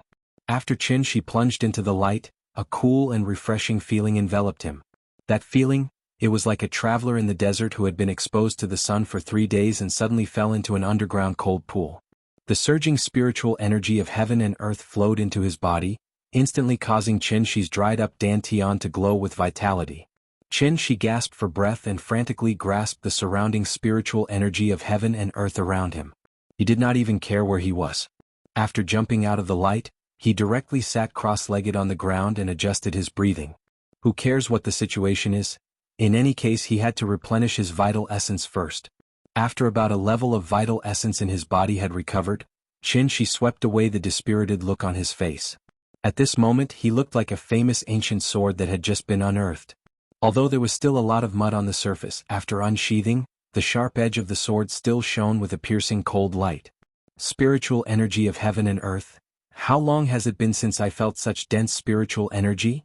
Feeling the continuous accumulation of vital essence in his body, Qin Shi could not help but look intoxicated, like a drunkard who had tasted the finest nectar. Then he finally opened his eyes slowly. After looking around, a trace of inexplicable surprise appeared on his face. I really escaped? This place, could it be the great world? Qin Shi looked around and found himself in a strange place. The giant trees in this place towered into the sky, each one of them was hundreds of meters tall and incomparably thick. The ground was covered with dense vegetation formed by ferns and wood tapestry. Such a flourishing and dense forest scene almost dazzled Qin Shi's eyes. One had to know that he had not seen anything for 200 years.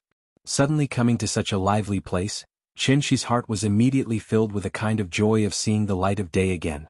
But immediately after that, Qinshi's face immediately darkened. He had been trapped in the dark space for 200 years, and did not know how long had passed in the outside world. If the soul bridge had been built, wouldn't Yingying's soul have been destroyed? How could that be? Thinking of this, Qinshi could no longer sit still. He didn't even bother to replenish his true essence and directly flew into the air above the dense forest, preparing to capture someone to ask about the situation. If Yingying was fine, that would be fine. If anything happened to Yingying, he would have to fight to the death with Tiandu for the rest of his life. As Qinshi prepared for the worst, he quickly flew into the air. However, when he flew out of the forest and into the sky, Qinshi suddenly discovered something. The great world before his eyes was completely different from what he had imagined. In Qinshi's imagination, the great world should be a planet like Earth. But what appeared in front of him now, they were countless floating islands in the void. Just like in the movie Avatar, these floating islands were either big or small. The vegetation on the islands was lush, and they all had a complete ecosystem. In fact, calling it a floating island didn't seem right. To be exact, it should be called a mountain. One mountain range after another floated in the void. After all, the great world was just a small plane in a crack in the void. It couldn't be measured by the common sense of the universe. There was no sun in the great world, and all the light came from the great sun-moon star formation that the Taiching divine ancestor had inscribed on the boundary of the plane. Under the illumination of the great sun-moon star formation, the great world had a day and night like Earth. He didn't know how big this space was. With just a cursory glance, Qinshi saw thousands of floating islands of different sizes, and the floating island he was on was considered relatively small. The floating islands were either high or low, and each island was surrounded by immortal clouds. Qinshi listened attentively and found that there were vigorous roars of beasts coming from the depths of the forest. Suddenly, a giant golden bird swept past Qinshi's eyes. After grabbing a strange beast the size of an elephant from the forest below him, the giant bird turned around and flew toward another floating island. Such a strange scene was really amazing. Because Qinshi had just escaped from the dark space, he had a better understanding of it. Thus, Qinshi looked into the distance and set his gaze beyond the group of floating islands, to a place where even the great sun-moon star formation couldn't illuminate. There was nothing but emptiness. It was still that endless darkness. Although there were many floating islands, they couldn't fill up such a huge dark space. This great world, wasn't this the upgraded and expanded version of the dark space? If there were no surprises, this small plane should be similar to the dark space, and there shouldn't be anything in it. After the Taiching divine ancestor discovered this plane, he moved countless mountains from somewhere, and that was how the great world became the size it was today. Mountains could be moved, but where did the rich spirit chi of heaven and earth come from? Qinshi was stunned by the Taiching divine ancestor's extravagance. Only now did he realize that his understanding of the Taiching divine ancestor was too one-sided. This great figure who had single-handedly turned the dark space into a cultivation holy land comparable to heavenly spiral and saved the ancient cultivators, what level had he reached? Insightful emptiness? Tao integration? Or perhaps the legendary tribulation true immortal? Qinshi frowned and pondered for a long time. In the end, he could only put these questions to the back of his mind. After all, he had more important things to do now. Presumably because the great world couldn't produce spirit chi on its own, Qinshi rested for a while and realized that the spirit chi of heaven and earth in the great world was only slightly richer than on earth. Perhaps this was the main reason why Tiandu had decided to return? For Yingying's sake, Qinshi had to stop Tiandu from building a soul bridge. It was still the same sentence. Even 200 years of imprisonment hadn't extinguished the last bit of hope in his heart. If he hadn't seen it with his own eyes, then Yingying would always be waiting for him to save her. Qinshi hid his figure and stealthily passed through the various floating islands. While grasping the spirit chi of heaven and earth on each island, he quickly flew in the direction of Tiandu. It was a pity that Baihong and Shuixiang had run off somewhere. Otherwise, Qinshi could have prepared a battle plan in advance. How did Qinshi know where Tiandu was? Wasn't this nonsense? The island with the densest spirit chi and the largest floating island. Wasn't that Tiandu's headquarters? Qinshi didn't go near the largest floating island. Because his true essence was exhausted, it would take at least 3 months to recover to peak condition. He had endured 200 years, what more a mere 3 months? Qinshi wasn't in a hurry. In order to be able to observe Tiandu's movements at any time, he lurked on a nearby floating island. 3 months, Yingying, wait for me. When my true essence recovers, it will be the time when my true essence ends. Please remember the domain name of this book, .com. Wonderful book mobile version website, .com.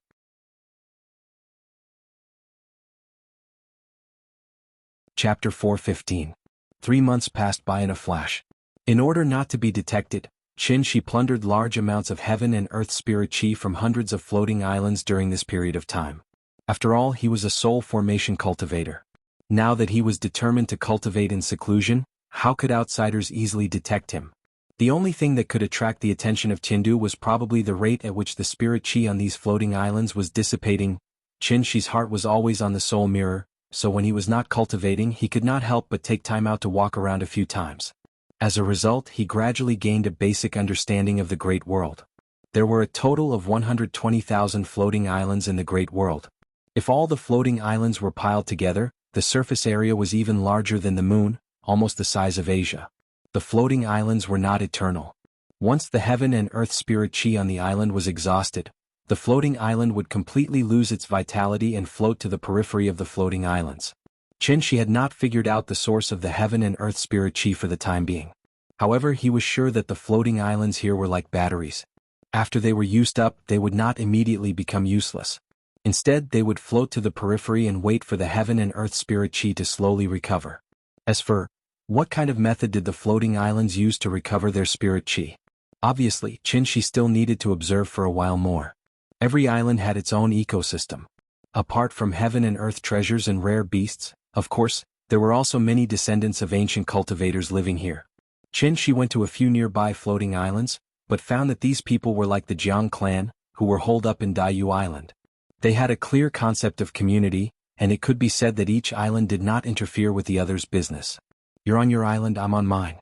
Everyone abided by their duties, and it seemed that they would never interact with each other. On this day, after Qin cultivated for 36 cycles as usual, he let out a deep breath of turbid chi. Although the great world had begun to decline, the density of heaven and earth spirit chi was still comparable to when the tides were surging in the lower realm. Therefore, his true yuan recovered very quickly. Now that he had mostly recovered, he estimated that he would be able to return to his peak state in a few days. And as his condition improved, the strange phenomena caused by Qin's cultivation also became more and more powerful. Therefore, although the mountain peak he was on was covered by a concealing array, as long as someone stepped into the array, they would be able to see the spiritual energy of heaven and earth swarming towards them like clouds and mist. From afar, it was as if Qin was sitting at the bottom of a huge funnel, and Bicker was constantly pouring spiritual energy into his body. While Qin was busy sorting out the true essence in his body, a figure suddenly flew out from the floating island where Qin was and arrived above Qin's floating island in the blink of an eye. Qin only took a cursory glance and discovered that this person's true essence was thick and his aura was incomparably powerful.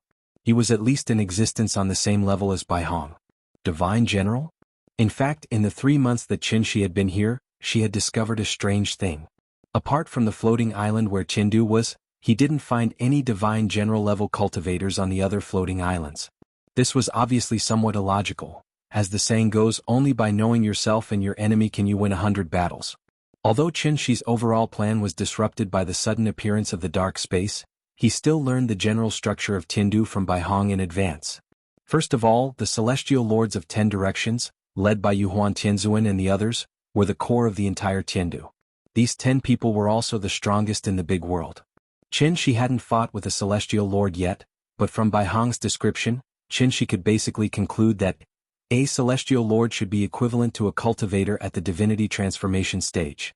As for whether a Celestial Lord or a divinity transformation cultivator was stronger or weaker, this question was obviously only known to Qin after he personally fought with one. In addition to the Celestial Lords of 10 Directions, Tindu also had the Divine Generals of 5 Directions, who were respectively in charge of the East, South, West, North, and Center. There were a total of 36 people. 10 Celestial Lords and 36 Divine Generals of 5 Directions. In addition, there were 72 Rakshasa Lords whose strength was second only to the Divine Generals, as well as countless Celestial Lords. It wasn't that Qin wanted to boost the morale of others and belittle his own prestige, but with Tindu's strength and foundation, even in the Tindu domain, it was enough to dominate a region. In the past 3 months, Qin Shi hadn't seen any divine generals or celestial lords, so he gradually became a little uneasy. Could it be, Tiandu had already built a soul bridge and went to the lower realm? Every time he thought of this, Qin Shi couldn't help but worry in his heart, and was very eager to go to Tiandu to see the situation. But considering that his cultivation had not yet recovered, and that he would definitely not end well if he stood out, Qin Shi could only forcibly suppress this terrible thought. 200 years had passed and there was no point in being anxious. Therefore, Qin Shi had even prepared for the worst. If Yingying was fine, then it would be fine, but if something happened to Yingying, even if he risked his old life, he was bound to bite off a large piece of Tiandu's flesh. Since he couldn't be with her for the rest of his life, then he must avenge her for the rest of his life, until he died. Qin Shi's mind was full of twists and turns. When he saw the divine general appear, he was immediately overjoyed instead of shocked, and hurriedly followed him secretly. The divine general didn't stay in the air for long. After hurriedly sweeping a glance around the floating island, he directly landed on the square in the center of the floating island. This divine general was about 30 years old, and seemed to be slightly older than Bai Hong. His appearance was rather rough, and his armor shone with a cold light, looking particularly impressive. As soon as he landed, the divine general frowned and asked the crowd, "Who sounded the dragon's alarm drum?" At this time, the residents of the island had all gathered here. One of the elders seemed to be the person in charge of this floating island, so he immediately stepped forward and replied, "Reporting to Divine General Qin Yang, this old man is the peak's head, Fu Anxing." It was this old man who ordered people to sound the dragon's alarm drum. Hearing this, the man called Divine General Qin Yang sized up the old man. This floating island was called Amethyst Peak, and the peak's head was the highest leader of this floating island, roughly equivalent to the village chief of a village. Do you know the consequences of recklessly sounding the dragon's alarm drum? Of course this old man knows, but this matter is very serious. I hope Divine General Qin Yang can resolve this problem for my Amethyst Peak. What exactly is the matter? Divine General Qin Yang patiently asked a few questions before learning the whole story from the old man. It turned out that there was a problem with Amethyst Peak's dragon's vein. Each floating island only had one dragon's vein, and the dragon's vein was the lifeblood of the entire floating island, and at the same time, the source of the island's spirit chi. Under normal circumstances, Amethyst Peak's dragon's vein would dry up after at least 100 years. However, this dragon's vein had some kind of problem, and the spirit chi it produced every day was gradually decreasing. In the past few days it was on the verge of death. At this rate, Amethyst Peak would probably be abandoned in a few months. Since the elder was a peak's head, how could he not panic? Bring me to take a look. After a simple negotiation, the elder led Divine General Qin Yang to the dragon's vein to check it out. It was obvious that the drying up of Amethyst Peak's dragon's vein had something to do with Qin Shi. This floating island was the closest to Tiandu, and Qin Shi had spent the most time on this floating island, so he had cut off almost half of the spirit chi produced by the dragon's vein. Who would have thought that this would alarm Divine General Tiandu? Now that Qin Shi was done with his work, the dragon's vein naturally returned to normal. Divine General Qin Yang took a closer look, and after finding that the problem wasn't very big, he roared at the elder angrily. "Yuan Tianzuan ordered the 5 divine generals to gather at the Imperial Extreme Palace, and you sounded the dragon's alarm drum for such a small matter? I think you're trying to hang yourself. Are you tired of living? Please remember the domain name of this book. 9 Heavens Divine Emperor Mobile Version Reading Website.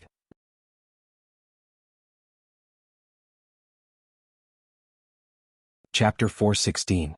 One must know that the dragon's scare drum was similar to a beacon tower. Whenever the dragon's scare drum sounded, the 5 divine generals closest to the island had to immediately put down whatever they were doing and rush over to check on the situation as quickly as possible. However, after Divine General Qin Yang's inspection, he discovered that although the output of the dragon's vein was low, it was far from the level where the dragon's scare drum was sounded. What was this?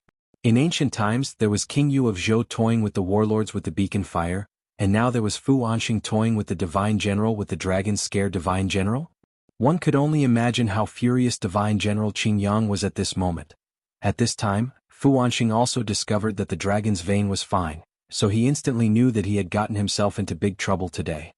He hurriedly knelt on the ground and begged Divine General Qin Yang with a terrified expression, "Divine General, please forgive me. This matter is indeed this old man's oversight. It's just that, just that there really was something wrong with the dragon's vein a few days ago, causing us to be unable to cultivate smoothly. At this point, Fu Wanxing could not help but look at the dragon's vein with a puzzled expression before continuing to defend himself. To tell you the truth, just before we sounded the dragon's scare drum, this old man had specially sent someone to verify it. Who would have thought? The dragon's scare drum had just sounded and the dragon's vein returned to normal. Before he finished speaking, Fu Wanxing looked like he wanted to cry but had no tears. Even if he had 10 times the courage, he would not dare to casually make fun of the divine general. The goddamn dragon's vein. This time he was really in deep trouble. Even in a society ruled by law, false police reports could be detained, let alone in a feudal society with a strict hierarchy like Tiandu. Therefore, Fu Wanxing's defense did not have any effect. Divine General Qin Yang could not be bothered to talk nonsense with him. With a wave of his hand, he ordered his men to send Fu Wanxing to the death row. This was a critical period and everyone in Tiandu was extremely tense. Therefore, the matter of Fu Wanxing sounding the dragon's scare drum could only be investigated later. Subsequently, Divine General Qin Yang warned the people of Purple Jade Peak, then turned and flew back to the floating island where Tiandu was located. Seeing this, Qin Shi immediately followed, turning into a stream of light and sticking closely behind Divine General Qin Yang. Divine General Qin Yang was only at the Yuanying stage, so he naturally didn't notice that there was a tail behind him. Therefore, Qin Shi, led by Divine General Qin Yang, passed through the formation and smoothly arrived at the core of the macro world. Tiandu Dragon Head Peak. There was a very powerful array around the Dragon Head Peak, which was also one of the reasons why Qin Shi did not dare to get too close to it.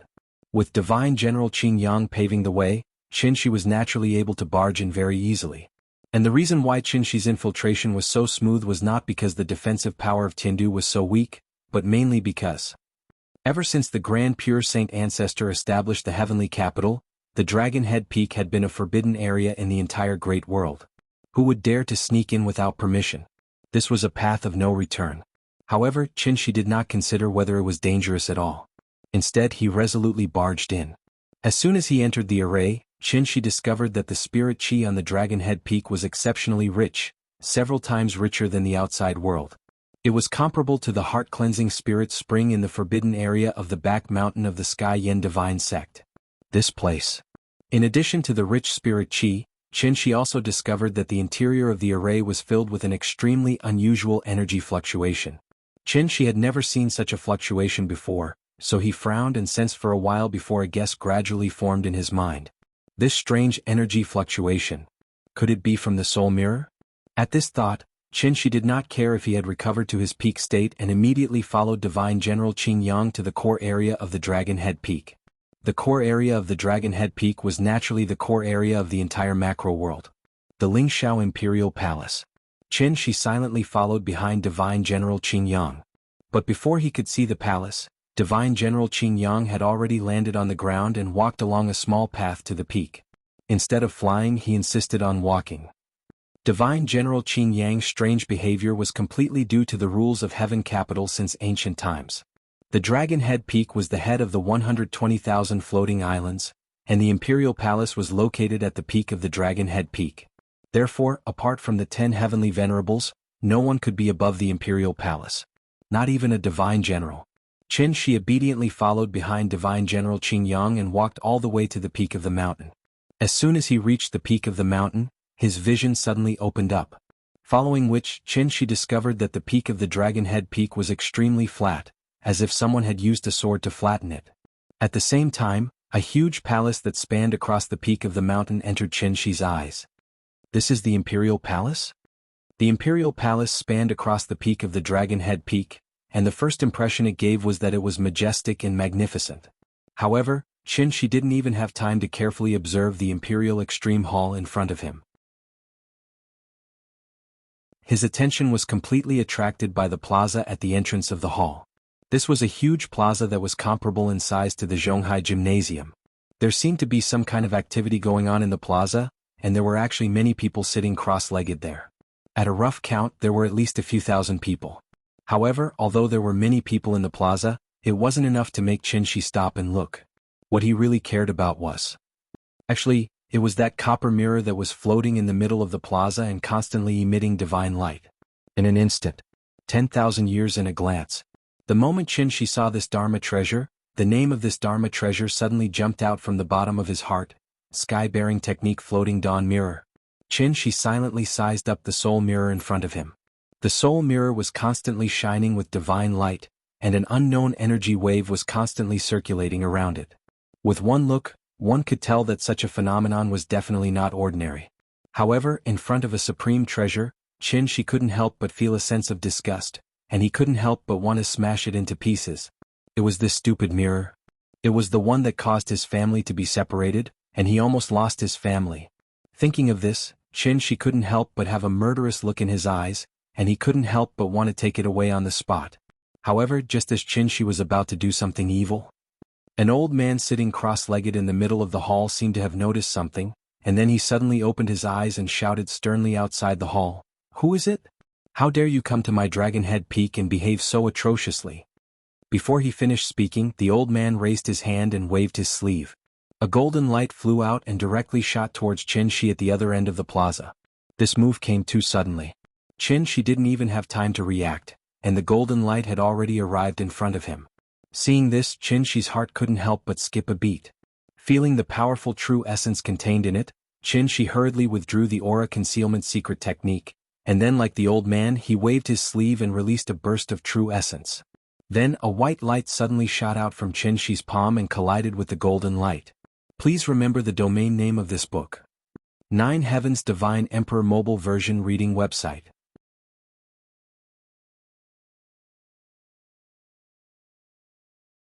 Chapter 417. The Imperial Hall was the core area of Tiandu, so the celestial venerables of the 10 directions naturally had the most complete control over this place. Although Qin had the aura concealment secret technique to protect his body, the moment he saw the sky-bearing technique, he couldn't help but feel a ripple in his heart. That was why a celestial venerable sitting cross-legged in the main hall sensed something strange. And this celestial venerable who keenly sensed that someone had trespassed on Dragonhead Peak was someone Qin had long heard of, Yuhuan Tianzuan. Although they had never met before, Yuhuan Tianzuan's reputation had long been branded in Qin's heart. After all, apart from being Wuxiu's biological father, Yuhuan Tianzuan was also the leader of the 10 celestial venerables. If Chengdu was compared to a large multinational company, then Yuhuan Tianzuan was obviously the executive chairman of the company. One could imagine how powerful he was. Therefore, when Yuhuan Tianzuan casually released a burst of true essence, everyone was alarmed. That golden light came too suddenly. After shooting out of the main hall, it was like a laser that pierced through the entire square. Seeing this, everyone couldn't help but look sideways. Just as everyone was feeling strange, a figure appeared out of thin air in front of the originally empty mountain gate. Immediately after, that person casually released a ray of white light under the gazes of everyone, colliding with the golden light that shot out from the main hall. Bang! Suddenly, a huge explosion sounded. After all, it was a battle between celestial venerables, so the few Star Lords closest to the center of the explosion were sent flying by the dispersing force. This scene was very similar to the school field at noon. Thousands of teachers and students were excitedly doing broadcast gymnastics. Suddenly, the flag-raising platform exploded for no reason. It was easy to imagine how shocked and astonished everyone present was. In the tens of thousands of years of history of Tiandu, it wasn't that no one had caused trouble on Dragonhead Peak Square. But to dare to cause trouble when all the celestial venerables were gathered on Dragonhead Peak. Qin was the first. As the explosion gradually subsided, Qin's figure was clearly reflected in everyone's eyes. At the sight of this audacious intruder, some nearby immortal generals uttered long roars at once as they rushed towards Qin at the same time. "How dare you? Everyone follow me and take him down. I'd like to see which bastard dares to behave atrociously on Dragonhead Peak." What kind of joke was this? The 5 divine generals were in charge of guarding one area. Right now, all the divine generals were gathered at Dragonhead Peak, but someone still secretly touched their faces. If this wasn't collective dereliction of duty, then what was? Therefore, even without the orders of the celestial venerables, a divine general was dispatched from each direction to charge at Qin. Today they had to take down this audacious intruder at the first possible moment and give the Empyreans an explanation. Everyone tacitly agreed that the intruder was doomed. But right at that moment, however, a shocking scene suddenly occurred. The 5 divine generals charged at the intruder from different directions at an extremely fast speed. However, the intruder didn't turn around and run away immediately. Instead, he frowned and clenched his right hand into a fist. Instantly, a long sword condensed from true essence appeared in his hand. Seeing this, the 5 divine generals were instantly enraged like provoked ferocious beasts. They couldn't help but want to tear this audacious intruder into pieces on the spot. Therefore, the 5 divine generals each took out their own trump cards. Regardless of whether this fellow could withstand it, the 5 divine generals roared angrily and launched an attack together. In an instant, brilliant light shot in all directions and the void shook. Surging true essence wreaked havoc in the air above the square. All kinds of Dharma treasures carried the endless anger of their owners and heavily smashed towards the intruder's location. At this moment, the long sword in Qinshi's hand also began to dance. The Dharma idol's long sword shone with a green light and shone brightly in his hand. Even compared to the colorful Dharma treasures in the hands of the divine generals, the Dharma idols of the divine generals did not lose out in terms of appearance. Qinshi's original plan was to sneak in and observe. He didn't want to alert the enemy. But now that the infiltration failed, he could only come up with Plan B. Plan B was actually very simple. That was, becoming famous in one battle. Establishing dominance through battle. Showing his strength at the peak of the soul formation stage to win respect and then talk to the 10 celestial lords as equals. Since he wanted to establish dominance, he had to show 120% of his ability in the first move. Although the Moonlight Sword technique was exquisite, it was not shocking enough. So after Qinshi thought about it for a while, just now he took out the killing weapon that he had always been unwilling to use in actual combat, the Xuanpu sword technique. The grain god did not die because of the Xuanpu, read, pin, betrothal. The Xuanpu gate was the root of heaven and earth. It was continuous and did not need to be used diligently. This move was called Xuanpu. With the creation of yin and yang as the root, the 5 elements and 8 trigrams as the form, there were 8 moves. Chanshan was as strong as the sky and Dy said it was like rain. Li was as beautiful as the sun and shook like thunder. Sun entered like the wind and Kan sank like the water. Zhen stopped like the mountain and Kun was like the earth. The 8 moves swayed 64 times and the combination changed. The exquisite parts were endless, and the intricate parts were intertwined. Qinshi was now using the first move. Sword-raising technique, sword-raising 6 dragons to heaven, grand universe. This sword technique was also the most precious treasure of the heavenly evolution divine sect, but very few people used it. The reason was not that it was not good. Instead, it was because it was too good that very few people used it. After all, things like cultivation techniques, just like feelings, what was suitable for oneself was the best. The Xuanpu sword technique was not suitable for Qinshi. On one hand, it was because Qinshi's cultivation was not enough. On the other hand, it was because this sword technique was very large and required one to use all their strength. This also meant that the Xuanpu sword technique was not suitable for ordinary battles. It was only suitable for a desperate fight at the end of the road. Therefore, the moment Qinshi drew his sword, the entire sky seemed to darken. 6 golden sword lights surrounded Qinshi. The sword hilts were below, and the sword tips were pointing to the sky. Like 6 hungry leeches, they crazily sucked out a huge amount of true yuan from Qinshi's body, causing Qinshi's aura to become much weaker in an instant. If it wasn't for the fact that he was forcing himself to look calm and composed, everyone present would have mistakenly thought that he was afraid. The 5 divine generals' Dharma treasures arrived with a loud bang. Qinshi's sword lights also shot out in all directions. There were only 5 enemies, but there were 6 sword lights. Even if each person had 1 sword, there would still be 1 sword left. Therefore, Qinshi shot the 6th sword at Yuhuan Tianzuan, who was sitting in the imperial hall. It was impolite to not return the favor. The moment the Xuanpu sword technique appeared, who could compete with it? The vast and continuous sword lights were as strong and hot as the sun. The moment the Dharma treasures of the 5 divine generals came into contact with the sword lights, they immediately trembled and let out a series of wung sorrowful cries. Then, under the shocked expressions of the 5 divine generals, the 5 sword lights showed an unstoppable force, and at the same time, sent the 5 grade 9 spiritual treasures flying. Then they continued to shoot towards their location.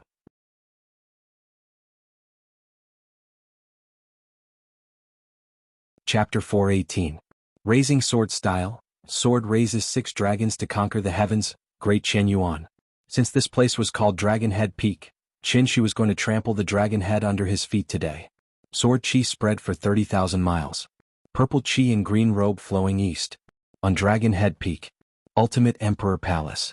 Everyone please follow me, riding a horse with a sword, singing to the ends of the earth. After the sword radiance shot out, the 5 divine generals cried out in pain in unison. Then the 5 of them flew back in the direction they came from at an even faster speed. In an instant, everyone was shocked. But what was even more surprising was that, just as the 5 divine generals were pushed back, a golden sword light brazenly pierced through the square and shot toward the imperial hall where the celestial venerables were with an earth-shattering momentum. At this moment, Yuhuan Qinzuan, who had been sitting cross-legged in the palace with his eyes closed, suddenly opened his eyes with a trace of surprise on his face. The sword radiance seemed to have split the void, so much so that when the sword approached the ultimate Emperor Palace, the bottom of the palace began to tremble slightly as if there was an earthquake. A battle between experts happened in the blink of an eye. Yuhuan Qinzuan frowned, and a trace of displeasure flashed across his face. He seemed to be blaming the 5 divine generals for their negligence, so when he saw that the sword radiance was about to shoot into the ultimate Emperor Palace, he immediately raised his hand and summoned the magic treasure that made him famous, the Jade World Glazed Cup. This lamp was in the shape of a tower, narrow at the top and wide at the bottom. There was an inextinguishable golden flame in it, known as the Myriad Spirits Ancient E. This magic treasure constantly revolved around Heavenly Venerate Yuhuan, so its name could be said to be known by everyone in the great world. However, although this magic treasure was famous, not many people had seen its true power. After all, Yuhuan Qinzuan was the leader of the celestial venerables of the 10 directions, so how could he casually fight with others? Therefore, when Heavenly Venerate Yuhuan took out the Jade World Glazed Cup, Heavenly Venerate Wondrous Spell and Heavenly Venerate Xuanzhen couldn't help but be surprised. When they looked at the sword light again, even their eyes couldn't help but change. In their perception, although this sword light was coming menacingly, the sword force was not released, so the 2 celestial venerables were unable to accurately judge its power. Then, under the gazes of the 3 celestial venerables, the Jade World Glazed Cup flew out of the Emperor Extreme Palace and collided with the sword beam. Bang! An invisible force swept across the square, and waves of air that were as sharp as steel blades spread out in all directions. The energy hit the restrictions of the Imperial Extreme Palace and instantly shot out 10,000 rays of divine light. At that moment, the dragon head sang loudly and multicolored light filled the sky. The 5 divine generals retreated one after another. The Rakshasa Star Sovereign was at a loss. This scene was very much like a forest where gunshots rang out. Frightened birds fluttered about and flew away. The originally orderly square had become noisy because of this. It was as noisy as a market. How dare you? Yuhuan Qinzuan was furious. After a stern shout, he leaped out of the Imperial Extreme Palace. The berserk true essence that had been triggered by the exchange of blows between the 2 of them had also completely disappeared. It was as if nothing had happened. Everyone kept quiet out of fear and returned to their original positions, not daring to make any more noise. There is no such person as you in the world. Who exactly are you? Yuhuan Qinzuan hovered above the square, lowered his head and sized up Qinshi before asking in a deep voice. Hearing this, the corners of Qinshi's mouth curled up slightly. Then he mimicked Yuhuan Qinzuan and slowly flew up from the ground. Only when he was at the same height as Yuhuan Qinzuan did Qinshi reply with a calm expression. This humble one is Qinshi from the lower realms. As soon as these words came out, everyone, including Yuhuan Qinzuan, was shocked. Qindu was extremely particular about rules. As long as a celestial master was present, no one was allowed to make the slightest noise. It was precisely because of this that no matter how shocked the divine generals were, they were like wooden men standing in the square in a daze, silent and looking straight ahead. Lower realms? How is that possible? Yuhuan Qinzuan muttered to himself. Then he suddenly opened his right hand and called the Jade Huan Glazed Cup over again. In the probing exchange just now, Yuhuan Qinzuan was actually at a disadvantage. Of course, it could also be said that Yuhuan Qinzuan did not use his true strength, so Qinshi was lucky enough to take advantage of it.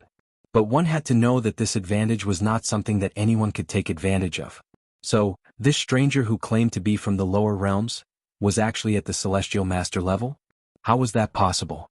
The first thought that flashed through Yuhuan Qinzuan's mind was that it was impossible. But then, Yuhuan Qinzuan seemed to have suddenly thought of something, and his expression suddenly turned cold. He stared at Qinshi and asked in a deep voice, "You're from the lower realms? Could it be, you're the one who destroyed the 5-directional sacred palace?" After hearing this, Qin Shi's face suddenly stiffened, and he replied somewhat embarrassedly, "It's a misunderstanding, it's all a misunderstanding." At this time, Heavenly Venerable Wondrous Spell and Heavenly Venerable Xuanzhen also flew out of the Imperial Extreme Palace. Heavenly Venerable Wondrous Spell heard the conversation between the two, so before Yuhuan Tianzuan could continue asking, he could not help but ask, "In that case, Changli died at your hands?" Changli was a divine general after all. How could he have died silently in the lower realms? Since this person in front of him had the strength of a heavenly venerable, and at the same time said that he was from the lower realms, in that case, everything made sense. Faced with Heavenly Venerable Wondrous Spell's criticism, Qin Shi suddenly did not know how to answer. And his hesitation. It also indirectly confirmed the guesses of the three Heavenly Venerables. Therefore, the scene that could barely be considered harmonious suddenly became like a gas station on fire. It exploded in an instant. Yuhuan Tianzuan's pupils shrank, and then he muttered in a very strange tone, "So it's you, destroying the foundation of the divine ancestor, cutting off the path of my heavenly capital, Changli, Qinghuan, Baihong, Shuixiang, and my son Wuxiu?" The moment he mentioned the two words Wuxiu, Yuhuan Tianzuan clearly paused for a moment. Then an uncontrollable anger flashed in his eyes. In a moment of agitation, Yuhuan Tianzuan no longer had the sage-like aura of the past. He was like an enraged lion. He bared his teeth and his beard and hair stood on end. "You committed all kinds of monstrous crimes in the lower realms, and today you actually dare to come to my Dragonhead Peak to cause trouble? Do you really think that there's no one in my heavenly capital? Hateful. Hateful. Since you're bent on courting death, this old man will make an exception today and send you on your way. You little thief, hand over your life." Before he finished speaking, the jade world glazed cup in Yuhuan Tianzuan's hand was like a meteor, drawing a streak of light in the air, and then ruthlessly smashed towards Qin Shi.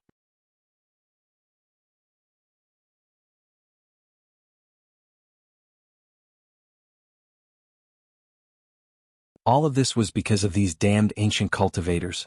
Thinking of this, even though Qin Shi had experienced 200 years of mental toughening in the dark space, at this moment, a monstrous hatred rose in his heart. So, the moment he saw the jade-glazed cup flying over, Qin Shi immediately waved the godly sword Dharma power in his hand and pointed the sword at Yuhuan Tianzuan. At the same time he shouted sternly, "I didn't want to be enemies with Heaven Capital, but you just had to be so aggressive, Heaven Capital, Heavenly Master, using your name to shout so loudly, am I really afraid of you?" At the same time, the godly sword Dharma power in Qin Shi's hand also danced. The long sword swept across the sky, stirring up a breeze like a ribbon. Strand after strand winding around Qin Shi's body. The breeze blew the ends of his hair and also ruffled his clothes. There was no earth-shattering scene, but Qin Shi's momentum suddenly rose along with the breeze. At the moment when the jade-glazed cup was about to hit him, Qin Shi waved the long sword in his hand. If the sky was divided into two halves, then one side would be a raging flame, and the other side would be a formless breeze. Mysterious sword formula, changing sword style, windy sky, a gentleman should be virtuous. When the flame met the breeze, the sun was just right and the breeze was not dry. If the great Qin Yuan was a strong and strong heavy sword, then windy sky was a soft and long soft sword. The jade-glazed cup was like a fireball, fiercely smashing toward Qin Shi. However, just as the fireball was about to hit Qin Shi, an invisible net of sword chi blocked it. Just like the moment when a football was shot into the goal frame, the fireball rolled in the net of sword chi for a while before finally helplessly turning into a wisp of black smoke and completely dissipating in the air. Then, the net of sword chi also disappeared into nothingness. This move did not determine the winner or loser. Could be said that they were evenly matched. But it was also because of this Heavenly Venerable Wondrous Spell, Heavenly Venerable Xuanzhen, and countless divine generals and star lords watching the battle in the square. Everyone was shocked by the strength Qin Shi displayed at this moment. There was actually someone in this world who could fight Yuhuan Tianzuan to a draw. What kind of joke was this? Yuhuan Tianzuan seemed to be a little surprised by Qin Shi's strength. Seeing that his attack had no effect, he suddenly let out a long laugh. "Interesting, I haven't fought with anyone for hundreds of years, Mr. Chen, right? Today this old man will remember your name first. Until the next day, I'll definitely not forget to place a memorial tablet for you in the Imperial Hall." As soon as he finished speaking, Yuhuan Tianzuan's figure flashed, and he charged toward Qin Shi. It seemed that, this heavenly venerable, who was usually high and mighty, was really going to fight to his heart's content with Qin Shi today. Seeing this, Qin did not cower in the slightest. So what if you're a heavenly venerable? I'll send you to heaven today. Take another strike from my sword. The jade world glazed cup's flames surged, and the divine general's Dharma idol sword momentum was endless. The two heavenly venerable cultivators collided fiercely in midair just like that. In an instant, the dissipating true essence was like ice blades and frost, shooting in all directions without distinguishing between friend and foe. Many divine generals could not dodge in time and were immediately injured by the chi energy, causing countless small scratches to appear on their bodies. These scratches seemed weak and harmless, but in fact they carried the true essence imprints of Qin Shi and Yuhuan Tianzuan. Therefore, the moment the chi energy entered their bodies, these injured divine generals cried out in pain and hurriedly dodged to the side, trying to circulate their energy to force the destructive chi energy out of their bodies. Seeing that the battle had affected many people, Heavenly Venerable Wondrous Spell and Heavenly Venerable Xuanzhen exchanged a look and immediately flew back to Imperial Zenith Hall. They took the initiative to close the protective array of Dragon Head Peak so that Qin Shi and Yuhuan Tianzuan could fight more freely. As long as Yuhuan Tianzuan did not take the initiative to ask for help in this battle, no one could interfere. Although Heaven Capital was strong, it disdained to fight with many people, so it gave Qin Shi such a relatively fair battlefield. This was a battle between heavenly venerables. It was also a battle between two heavenly venerables for their respective dignity. Although Qin Shi did not come from the great world, he had successfully proved himself with his strength. He was not weaker than a heavenly venerable. Whether I'm wrong or not, I actually have some idea in my heart. You may not have noticed the title of each volume. This is the 4th volume, and the title of this volume is, coincidentally, this student is young and in his prime. Hey, the climax scenes in the past were too short, so can you let me write a longer one this time? Maybe I didn't write well enough, so I felt very bored. Please forgive me, everyone. Be more tolerant of this newbie so that the next book will be better. 3. Please remember the domain name of this book. 9 Heavens Divine Emperor Mobile Edition website.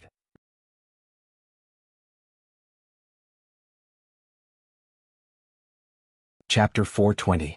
Titles like Yuhuan Tianzuan and Divine Lord of Dawn were just nicknames. Since the strength of the 5 divine generals was equivalent to the Yuanying stage, then the 10 heavenly lords were equivalent to the soul formation stage. The difference between the soul formation stage and the Yuanying stage seemed to be only one stage. But this difference could be said to be the difference between heaven and earth, the difference between clouds and mud. Using the orthodox cultivation heritage of the heavenly jade world as an example, after a cultivator had refined and accumulated their true yuan to a certain extent, they could refine this true yuan to a perfect state and form a golden core. After forming a golden core, the golden core became the foundation of a cultivator's cultivation, and at the same time, it was a hotbed for yuanying. It was like a seed that was scattered in the soil. As long as it was carefully cared for, it would eventually blossom and bear fruit. The flower that blossomed from the golden core, this was the so-called yuanying. Yuanying was formed from the transformation of the golden core. During the entire transformation process, the cultivator's 3 spiritual and 7 physical souls would gradually transfer from the heart to the yuanying. As long as the yuanying was not extinguished, the soul would not dissipate. It was also because of this that even if a cultivator's physical body was destroyed during the yuanying stage, they could still use the yuanying to possess another body and obtain a new life. Chi refinement, foundation establishment, golden core, yuanying, soul formation, void. If the chi refinement stage was the starting point for one to enter the immortal sect, then the foundation establishment and golden core stages were actually just a process of continuous consolidation. Cultivation was also mainly about refining the spiritual energy of heaven and earth and refining one's own true yuan. In fact, even though the golden core stage was called a heavenly man, they had not truly entered the next level of qualitative change. Only after a cultivator had formed yuanying and merged their soul with the yuanying would they truly begin to undergo a second qualitative change. Therefore, the entire process from chi refinement to golden core was also called transforming essence into chi. There were no shortcuts on the path of cultivation. Could be said that one had to take one step at a time. This aspect had not been mentioned before because those below the semi-god realm were nothing but ants. Divine generals seemed high and mighty, but in Qin Shi's eyes, there wasn't much difference between divine generals and celestials. After all, transforming energy into chi was only the first stage. Only when a cultivator broke through to the yuanying stage and began to explore the threshold of the soul formation stage, would they officially step into the second stage, which was refining chi into spirit.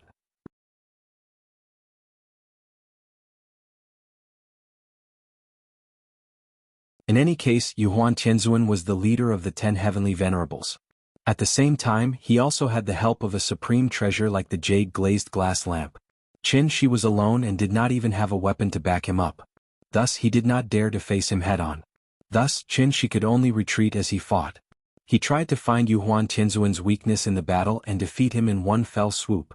After a fierce battle, Qin Shi had a rough idea of Yuhuan Tianzuan's strength. Although this old man's cultivation was high, it was obvious that he was slightly inferior. He was about the mid-stage soul formation. It was unknown whether it was because the great world was too peaceful, but Yuhuan Tianzuan's combat experience was clearly inferior to Qin Shi's because he had not experienced blood and fire. Thus, Qin Shi decided to show weakness to his enemy and silently look for an opportunity. If he was strong, he would be strong. If he was tyrannical, he would be tyrannical. When Yuhuan Tianzuan saw that Qin Shi kept retreating, he mistakenly thought that Qin Shi was afraid of fighting. Thus, he did not think much and immediately stepped up his attack, trying to create pressure for Qin Shi. But what Yuhuan Tianzuan did not expect was, just as he threw out the glazed glass lamp again, Qin Shi's eyes suddenly lit up. Found it? All the threats came from the jade-glazed glass lamp. If Yuhuan Tianzuan had kept the glazed glass lamp by his side and personally went forward to fight with Qin Shi might have some scruples. But now Yuhuan Tianzuan threw out the glazed glass lamp, trying to kill him with a supreme treasure. Such a reckless approach was exactly what Qin Shi wanted to see happen. Thus, Qin Shi immediately held his breath and focused, turning a blind eye to the glazed glass lamp in front of him. Instead, he placed all his attention on Yuhuan Tianzuan. Just as the jade-glazed glass lamp was about to hit, Qin Shi drew his sword. Changing sword style, Kuan to softness, even movement is hard. One had to know that the profound valley sword art was not a cultivation technique that Qin Shi created himself. It was the culmination of a senior expert's lifetime of hard work, and then through the continuous refinement of the sect masters of the Heavenly Evolution Divine Sect, it was a classic that had been handed down for generations. The profound valley sword art was exquisite beyond compare. The sword started from Taiji and divided into yin and yang. The 4 trigrams of yang were Qian Dui Li Zhen. The 4 trigrams of yin were Sun Kanzhen Kuan. The 3 trigrams of yang went against the sword, and the 3 trigrams of yin went with the sword. When released, it covered heaven and earth and hid yin and yang unfathomable. The 6 trigrams of qi shook heaven and earth, and the 4 trigrams of qi went against the flow. The 4 trigrams of the sun and moon, and the stars changed when moved. Qin Shi had pretended to be weak in order to use this killer move. Thus, the moment he drew his sword, the surging true essence immediately affected the qi, and an intense killing intent instantly filled the endless void where the two of them were. Yuhuan Tianzuan sensed that something was wrong and hurriedly wanted to withdraw the glazed glass lamp. But at this moment, Qin Shi had already swung the sword in his hand. Please remember the domain name of this book, .com. Wonderful book mobile version website, .com.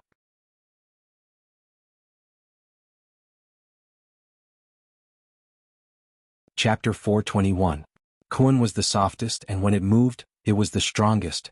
The moment this sword was swung out, an aurora appeared in the sky of the great world for the first time. Looking at it from afar, it was so beautiful and dazzling, full of colors. Against the endless void, the sword shadows that filled the sky were like colorful ribbons. Ying gently floated toward Yuhuan Tianzuan along with the breeze. Then the sword shadows collided with the burning jade world glazed cup. But what was surprising was that the sword shadows were like ripples of water. The moment they touched the jade world glazed cup, they immediately split and floated to the sides, as if they were actively making way for the cup. The jade world glazed cup smashed toward Qin Shi like a hot knife through butter. Meanwhile, the sword shadows circled around the lamp and gracefully drifted toward heavenly venerable Yuhuan. And this was the opportunity that Qin Shi had been waiting for a long time. At the cost of taking a hit from the glazed cup in exchange for a chance to hit Yuhuan Tianzuan with a sword. A sword for a cup.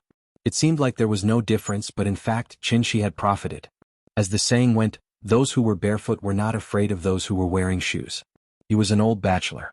If it was purely a competition of Dharma treasures, he would definitely be at a disadvantage. Therefore, the strategy of harming the enemy while harming himself was clearly the best strategy.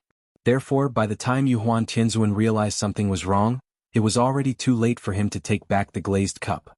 As a result, Yuhuan Tianzuan could only watch as the sword shadows, which were like huge waves on the sea, came crashing toward him. Boom! With a loud boom, a magnificent scene similar to that of a planet exploding appeared before everyone's eyes. Along with the blazing light produced by the explosion, billions of needle-like rays of light shot into everyone's eyes. These rays of light still contained the true essence of the two celestial venerables, so when they entered their eyes, it gave people a heart-wrenching pain. Among them, those with lower cultivation levels were pierced by the chi on the spot, causing blood to seep out of their eye sockets. Except for the two Empyreans, Miao Fa and Xian Zhen, almost everyone was affected by the aftermath of the battle. The surging True Yuan wreaked havoc in the boundless void, causing the 120,000 floating islands to tremble. The heavens of the great world, it was going to collapse. Fortunately, every floating island had a protective formation left behind by the divine ancestor, so no matter how intense the battle was, it had very little effect on the residents of the islands. When the strong light began to weaken, everyone turned their heads, wanting to know the result of this battle as soon as possible.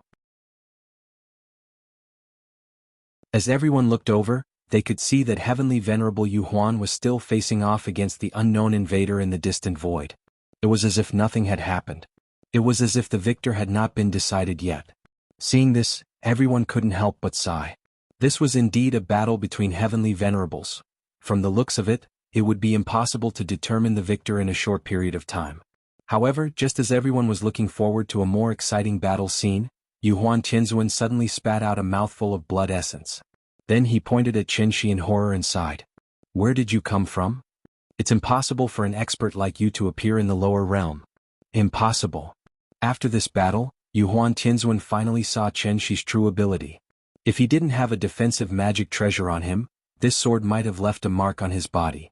Even so, this sword still hurt Yu Huan Tianzuan so much so that his breathing was obviously a little irregular, and the blood in his chest was constantly surging. "Can we sit down and talk now?" Qin Shi didn't directly answer Yu Huan Tianzuan's question. After he withdrew the divine general celestial body in his hand, he made an inviting gesture to Yu Huan Tianzuan, giving Yu Huan Tianzuan enough face. After all, unless it was absolutely necessary, Qin Shi really didn't want to use force to solve the problem. However, what Qin Shi didn't expect was that, after hearing his words, Yu Huan Tianzuan's eyes suddenly flashed with a trace of ruthlessness. Then he suddenly sent a voice transmission to the two heavenly venerables, Miaofa and Xuanzhen. "This thief is tricky. Please lend me a hand and take him down." Hearing this, heavenly venerables Miaofa and Xuanzhen couldn't help but look at each other. They seemed to have some concerns in their hearts. It was not that they didn't want to help, but because of their status, they felt that it was a little difficult. After all, the three of them were the high and mighty heavenly venerables of the 10 directions. Now, they actually wanted to join forces to attack one person. What would the onlookers think? As heavenly venerables, did they have any shame? Seeing that the two of them were hesitating, Yu Huan Tianzuan immediately added, "This person's origin is unknown. You have seen the moves that he used just now. His cultivation method seems to be more exquisite than the great clear orthodoxy left behind by the divine ancestor. Therefore, I suspect that he didn't come from the lower realm at all, but from somewhere else. This person has a big secret on him. If he can fall into our hands, it will be a great thing. I ask the two of you to help me capture him. Don't let him escape."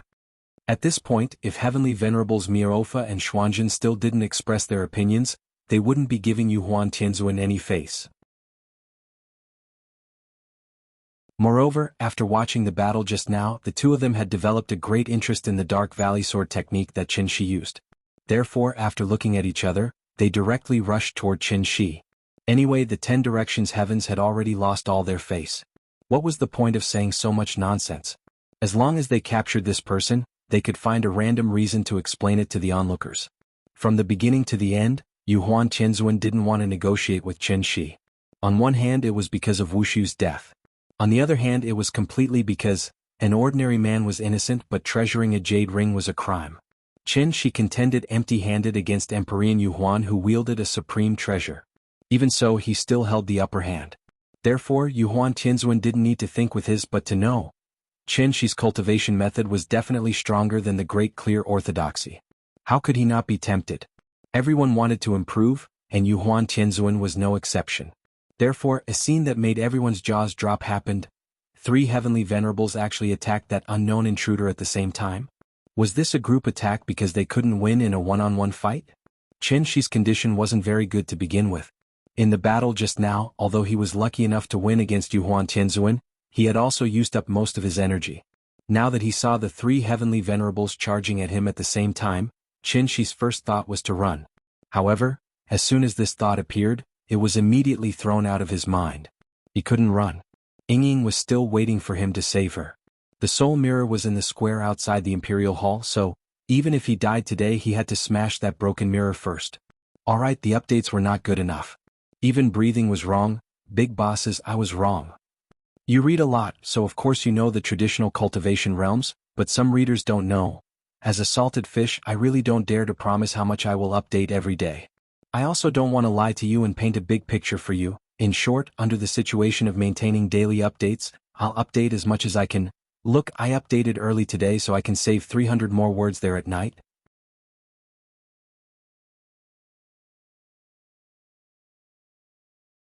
Chapter 422. Deep in the Void. The three heavenly lords no longer cared about their identities and attacked Qin Shi with all their might. What was originally a one-on-one duel had now become a three-on-one brawl. It had been a long time since such a grand event had happened in the great world.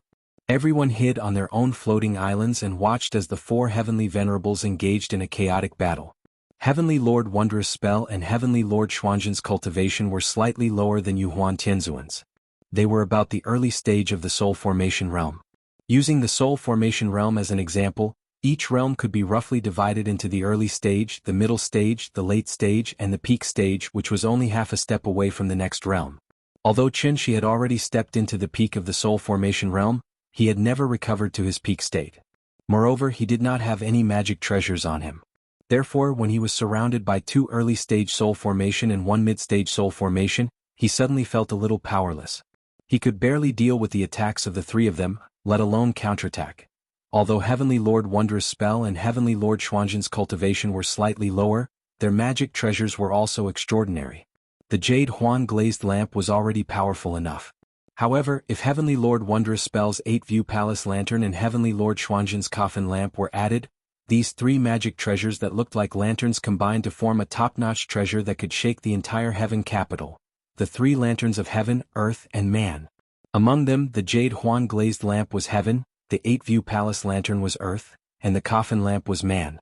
Similar to the Jade Huan glazed lamp, there was a flame in the 8-view palace lantern called the sky-burning purple flame. There was also a flame in the coffin lamp called the netherworld ghost flame. If the Jade Huan glazed lamp's myriad spirit anciently was added, then the three most powerful flames in the world were all here. Qin Shi did not recognize these three magic treasures, so naturally he had never heard of the names of these three flames. However, his intuition told him that these three flames must not be touched. Once touched, the three flames would be like maggots in his bones. With his true essence as fuel, they would burn him to ashes. The three of them held the flames in their hands and pressed on. Qin Shi defended himself with his sword and retreated as he fought. Every time the two sides clashed, it was like fireworks on New Year's Eve, constantly blooming colorful lights in the void. Every time they clashed, the energy waves produced by their true yuan would constantly crash into the defensive formation of the 120,000 floating islands. For a moment, divine light filled the sky, shaking the void. What a magnificent scene! However, it was also in this seemingly gorgeous scene that a murderous aura was lurking. The slightest bit of carelessness would cause Qin Shi to meet a tragic end. Qin Shi had no chance of winning. However, he did not run away. Instead, he used all of his strength to fight against the three celestial venerables at the same time. He didn't want to defeat the three of them. Instead, he wanted to use the floating dawn mirror. Since it was for Ying, it was also for Yin. Thus, without the three celestial venerables noticing, Qin Shi gradually pulled the battlefield to the vicinity of Dragon Head Peak. They were so close that the onlookers on the island could even clearly see the different expressions on their faces. The battle lasted for a long time. Qin Shi also persisted for a long time. When the three celestial venerables once again released the heaven, earth, and man lanterns at the same time, Qin Shi's true essence was obviously insufficient. This caused his sword to be slower by a beat, allowing the three heaven, earth, and man lanterns to successfully reach him.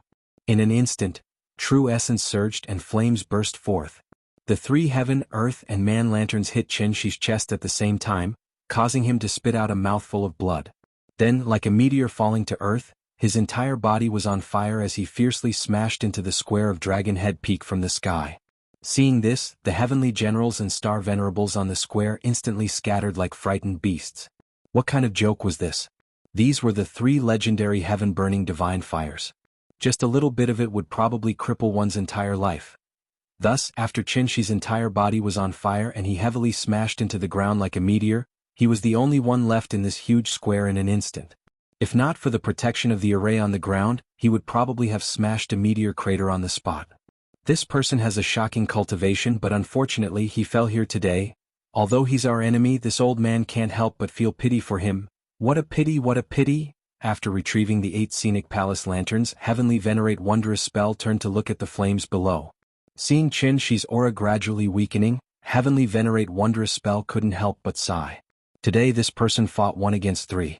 Even if he unfortunately fell, it could be considered a glorious death. Whether friend or foe, just based on this strength alone, this person was enough to win the respect he deserved. While Heavenly Venerate Wondrous Spell felt sorry for Qinshi, Yuhuan Tianzuan didn't seem to feel the same way. Because he had fought Qinshi the most, Yuhuan Tianzuan didn't relax in the slightest even after Qinshi had been hit by the 3 lanterns. Instead, he felt that this matter was rather strange. It wasn't that he was very clear about Qinshi's strength. It was just a simple intuition. If it weren't for his pride, Yuhuan Tianzuan probably wouldn't have been able to resist the urge to deliver a few more blows. The 3 heavenly venerates flew in the air, each pondering something as they looked at the flames. However, at this moment, Qinshi made his move. Originally on the verge of death, he suddenly erupted with an earth-shattering aura and crawled up from the ground. Before the 3 heavenly venerates could react, Qinshi charged directly toward the soul mirror floating in the middle of the square. Oh no! We've been tricked. His target is the soul mirror. It was only now that Yuhuan Tianzuan truly understood Qinshi's objective, and he hurriedly hurled the jade-glazed cup in his hand. Yuhuan Tianzuan's reaction was quick enough. However, he was still a beat slower than Heavenly Venerate Wondrous Spell. As soon as Qinshi stood up, Heavenly Venerate Wondrous Spell transmitted his voice to everyone in the square. Everyone heed my command. Protect the soul mirror. Do not let this person near the soul mirror even if you have to perish. Many of the divine generals were already standing not far away from the soul mirror, so they immediately rushed toward it upon hearing Heavenly Venerate Wondrous Spell's command and charged toward Qinshi with all their might.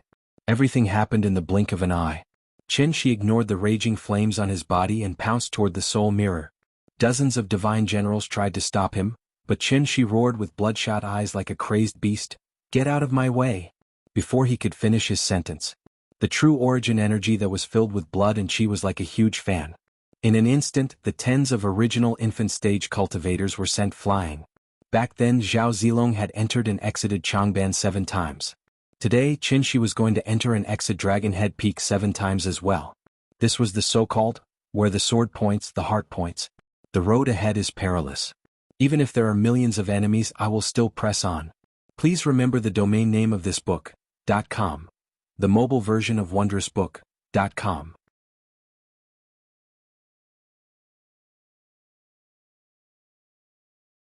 Chapter 423.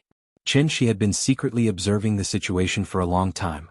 The heaven-bearing effect floating mirror had been suspended in the air above the plaza this entire time, and it was constantly spinning like a top while releasing some kind of unknown energy fluctuations into the outside world. From the looks of it, the soul mirror seemed to be in use right now. Qinshi had been imprisoned in the dark space for 200 years, so he had no idea how much time had passed in the outside world. However, seeing that the heavenly venerates and the 5 divine generals were still on Dragon Head Peak, Qinshi was extremely hopeful. He could only pray that there was still time. Yingying's soul wouldn't dissipate as long as the soul bridge wasn't completed. As such, he had to take the soul mirror. Even if he couldn't, he had to disrupt the ceremony today. From beginning to end, Qinshi's goal had always been resolute. In order to successfully approach the soul mirror, Qinshi had even used himself as bait to take on the 3 divine flames head-on. He then pretended to be defeated in order to make the 3 heavenly venerates let their guard down. After all, no one would have thought that everything he was doing was for the soul mirror. On Dragon Head Peak, Qinshi charged toward the soul mirror as quickly as he could in his entire life. The 3 heavenly venerates were flying in the sky, and even though they understood his intentions, it was already too late for them to stop him. The only ones who could stop Qin Shi were the 5 divine generals who were closest to the soul mirror. The divine generals naturally had varying cultivation bases. Some were early Yuanying while others were peak Yuanying. In short, none of them were weaker than Yuanying. However, when Qin Shi was faced with these Yuanying, it was as if he had been injected with stimulants, and he instantly unleashed an astonishing aura that was far more powerful than before. Peak soul formation stage. Blood essence ignition. Qin Shi had just consumed a complete nourishment pill refined from the adumbra flower not long ago. However, this medicinal effect alone was not enough to make up for the loss of blood essence. At best, it could only heal his internal injuries and provide a little help for Qin Shi to condense another drop of blood essence. Qin Shi had already burned 2 drops of blood essence before, so this was the last drop of blood essence in his body. Once this drop of blood essence was completely burned out, Qin Shi would fall into an extremely weak state. If he wasn't careful, he might even die because of this. Did he regret it? He would never regret it. Even if I die, I will not let my heart be covered in dust. One thing to note here is, even though Qin Shi had burned his blood essence and was ready to cut off all means of retreat, he had never thought of dying here. Because he still had to go home. He would go back to visit Yingying and take care of Nianyan. The family of 3 still had a lot of happiness to enjoy. Therefore he could not die here. Perhaps it was because Qin Shi was almost obsessed with going home, that the aura he unleashed from burning his blood essence was far more powerful than when he was at his peak. In fact, he was even more powerful than the divine monarch Qin Shi of the heavenly Jade Realm, who wielded the Tianyan divine sword. When a person had a firm belief in their heart, they were invincible. Even though he was surrounded by dozens of nascent soul cultivators, Qin Shi was not the slightest bit afraid. Instead, like the autumn wind sweeping away the fallen leaves, he sent the dozens of cultivators in front of him flying at the same time. The 3 divine flames were still burning fiercely on his body, but Qin Shi didn't seem to feel any pain at all. His surging true essence was also strangely seeping with blood energy. In this state where blood and fire intertwined, Qin Shi was on the brink of insanity. After using brute force to clear the obstacles in front of him, he abruptly pounced toward the soul mirror. The soul mirror was still spinning in midair. Qin Shi could even clearly see the patterns on the mirror.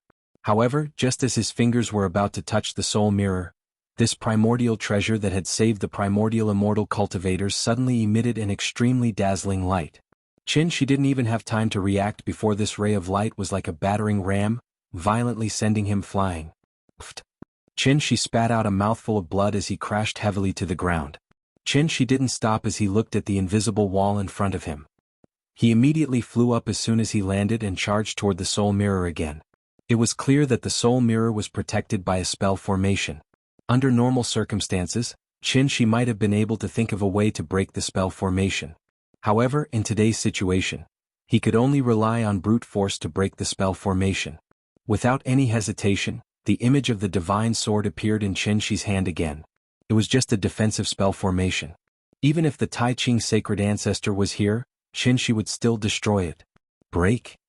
As Qin Shi swung his sword, countless images of the divine sword appeared in the air. The third technique of the Moonlight Sword technique, 10,000 Swords of Origin. An endless stream of sword shadows rose up like a long dragon and crashed into the spell formation protecting the soul mirror. Each sword represented a single collision. When the first sword smashed into the array and shattered, the second sword followed closely behind. One sword after another, it was an endless stream of attacks. The sword shadows would not stop until the spell formation was broken. In the blink of an eye, the spell formation had been struck thousands of times, and each time, it was at the same spot. Qin Shi was trying to break the spell formation with a single point.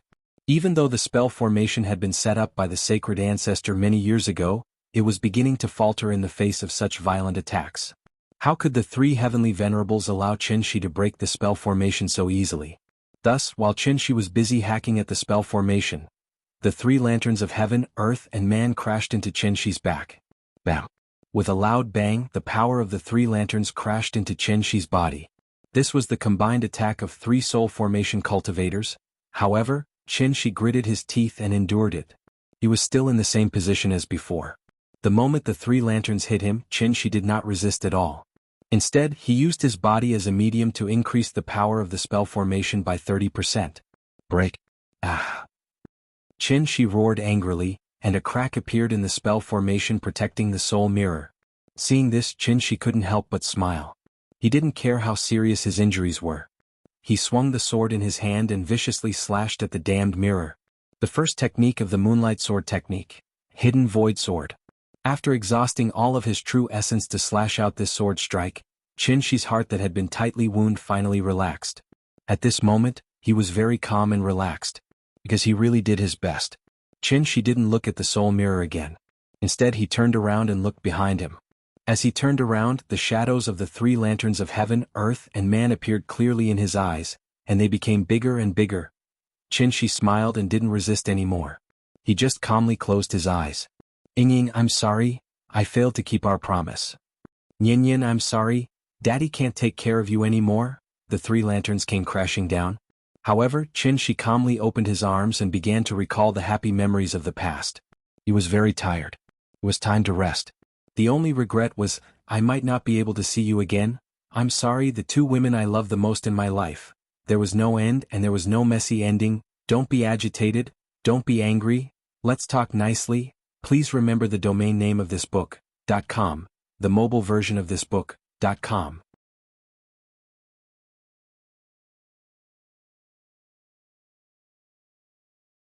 Chapter 424. On Dragon Head Peak. The array formation protecting the soul mirror was actually set up by the Grand Pure One himself. Although many years had passed and the power of the array was no longer what it used to be, it was not something a peak soul formation cultivator could easily break. Under the state of burning essence blood, if Qin was determined to run, the three lanterns of heaven, earth, and man would not be able to easily hit him. However, he did not run. Instead, he gritted his teeth and endured the combined attack of the three celestial venerables. He used his body as a medium and successfully transferred the power of the three celestial venerables to the array formation. With the combination of the two, the array formation was immediately broken. Defensive formations generally had a self-healing ability, so even if the formation was broken, this small hole, which was only an inch wide, would quickly heal. At that moment, there was not much time left for Qin to react. There were actually only two choices left for him. He could leave decisively before his blood essence was completely burned and find an opportunity to return to Dragon Head Peak in the future to take revenge. Or he could fight to the death and use this once-in-a-lifetime opportunity to destroy the soul mirror in one fell swoop. Qin did not know when Heaven Capital would be able to build the soul bridge. If the soul bridge was built quickly, then what should he use to save Ying? Wouldn't everything still be back to square one? Therefore he chose the second method. Instead of running, he resolutely swung the sword in his hand. He, who was already covered in wounds, completely lost the ability to resist after using all his strength to swing the sword. This was the core of the entire great world and also the most noble place in Heaven Capital. In addition to the three celestial venerables who were eager to take him down, there were also countless 5 divine generals and Rakshasa star lords watching from the side. Qin chose his lover and gave himself up. After all, the three celestial venerables were not wooden dummies. Naturally, they would not give him time to think calmly. When Qin decided to swing that sword, the three lanterns of heaven, earth, and man once again smashed towards him. Are you willing to sacrifice yourself for your lover? Human nature could not withstand the test. Perhaps if the scene was different, Qin would not necessarily give himself up to save Qin Ruoying. But at least at this moment he still bravely shouted that, I am willing. Compared to everyone present, Qin's cultivation was indeed very high, but he was not at the invincible Vajra level. Without the protection of a magic treasure, how could the combined attack of 3 celestial venerables be so easy to withstand?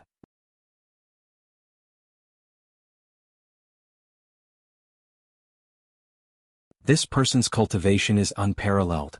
Does he not understand the principle of sacrificing the rook to save the king? His primordial spirit must be hidden somewhere here. Perhaps he used some secret technique to hide it from us. Generals, listen up. Today, even if we have to turn Dragon Head Peak upside down, we must find that bastard's primordial spirit. Yes, sir. Following Heavenly Venerate Yuhuan's command, the divine generals and star venerates who had been watching from the sidelines all rushed to the plaza and began a vigorous cleaning. He was certain that Qin primordial spirit was still in the array, so he was determined to find Qin. In fact, the moment the 3 lanterns of heaven, earth, and man blasted toward Qin's figure strangely disappeared.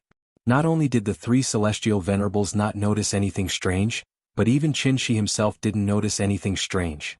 Qin closed his eyes and waited for death. The pain he imagined did not come for a long time. When he opened his eyes again, there was only darkness in front of him. Yuhuan Tianzuan was gone. Dragon Head Peak was gone. Even the entire great world was gone. There was only endless darkness in front of him. Qin was all too familiar with this kind of darkness. Why am I back here again? Qin was startled, countless thoughts flashing through her mind in an instant. Could it be that he had been in this dark space all this time? He had never left at all? Everything he had experienced before. Was it all an illusion? How could it be? Qin instinctively wanted to fly up and take a look.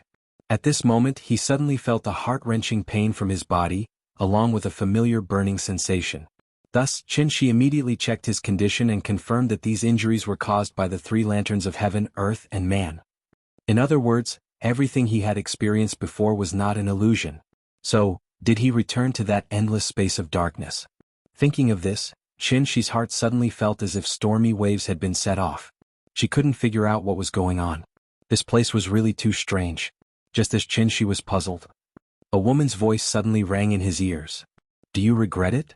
Please remember the domain name of this book. 9 Heavens Divine Emperor Mobile Version website.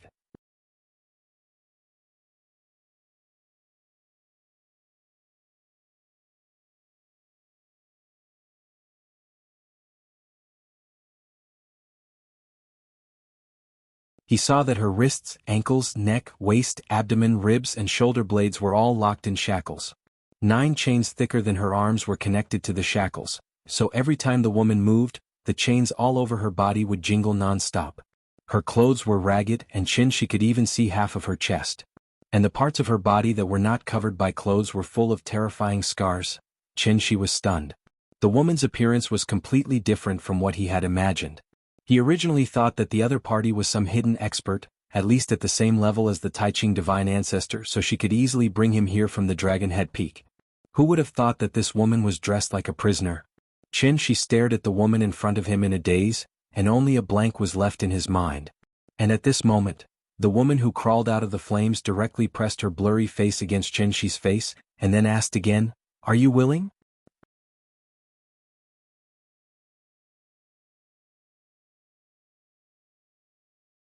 Chapter 426. Are you willing? Even though the woman's face was only 2 or 3 centimeters away from Qin, he still couldn't see the woman's face clearly. He only felt that his vision was blurry, and he couldn't even distinguish her facial features. It felt like a thick layer of mosaic. Qin didn't know what the woman wanted to ask, but he didn't dare to answer. After all, he didn't even know what the woman was asking. What if he answered wrongly? A bank card password would be temporarily frozen if it was entered wrongly 3 times, not to mention this strange and mysterious woman in front of him. Although the woman was close, Qin couldn't feel any trace of her existence. There was no body temperature, no breath, no sound, and no smell. Whether it was breath, or aura. This woman had none of that. She was like a lifeless, still painting. As long as Qin closed his eyes, he wouldn't be able to sense the woman's existence. But as soon as he opened his eyes, the woman's blurry face would immediately appear in front of him. Are you willing? Just like before, the woman waited for about 2 minutes. After seeing that Qin didn't answer, she asked again. Her voice was still so gentle and soft. After Qin heard this, the pressure in his heart increased. Should he answer? Or should he not answer? Qin was tied to the ground by the woman. Other than his head, his body was completely out of his control. This stalemate obviously wasn't a good idea. So, after Qin thought about it again and again, he asked tentatively, "Dare I ask? What's your question?" "There's only one question, are you willing or not? How can I answer that?" Qin originally only wanted to test her, to see if the woman would still ask questions mechanically like before. But he didn't expect that after the woman listened. Her head suddenly moved slightly as if she was looking at him up and down. Seeing this, Qin suddenly had a guess in his mind. This woman didn't seem to be a simple reflection? Sure enough, after the woman looked at him up and down, she asked the question. "Are you willing to sacrifice yourself for your lover?" "I'm willing." As soon as the woman finished speaking, Qin gave the answer decisively. Wasn't this nonsense? If it wasn't for Ying, how could he be easily defeated by 3 heavenly masters? Qin could be considered to have walked through the gates of hell. Although he couldn't figure out why he suddenly returned to the dark space, it didn't stop Qin Shi from making bold guesses. This must have something to do with this mysterious woman. Since the woman had brought him back from the gates of hell, she probably wasn't just playing with him for fun. Therefore, after much consideration, Qin Shi decided to answer the woman's question first. He also wanted to see what strange reaction the woman would have next. However, what Qin Shi didn't expect. He gave the answer, but the woman did not respond at all, as if a computer had crashed. Qin Shi was depressed. After 2 or 3 minutes, the woman, she slowly raised her right hand and gently placed it on Qin Shi's cheek. The arm that was shackled and covered in scars was so real. However, Qin Shi didn't feel like he was being touched by a foreign object. This scene was very strange. It was like the sun shining on the arm, and then the shadow of the arm was reflected on Qin Shi's face. Qin Shi couldn't feel the woman touching him at all. However, his eyes could clearly see that the woman's palm was continuously caressing his face. What's going on? The woman's behavior made Qin Shi very uncomfortable. However, there was nothing he could do. He could only watch as he was being molested. He was at the peak of the soul formation stage, but now he was reduced to such a state. It was really sad and lamentable. Since he couldn't resist, he could only endure silently. Qin Shi closed his eyes with a numb expression, but his mind was working quickly. Everything in front of him was too strange. Even with his experience, he couldn't figure out what kind of existence this woman was. This scene was very similar to how he treated his sister-in-law in the past. Didn't Qin Xueqing, who was still an ordinary warrior, also let Qin Shi do whatever he wanted? The peak strength did not understand the world of the soul formation stage. Just like the soul formation stage did not understand the world of the void realm. Even when facing his master, Qin Shi didn't feel so lost. So it was obvious. This mysterious woman in front of him. She might not just be a void realm expert. Thinking of this, Qin Shi couldn't help but open his eyes and keep looking at the woman in front of him. He was trying to find a secret from the woman.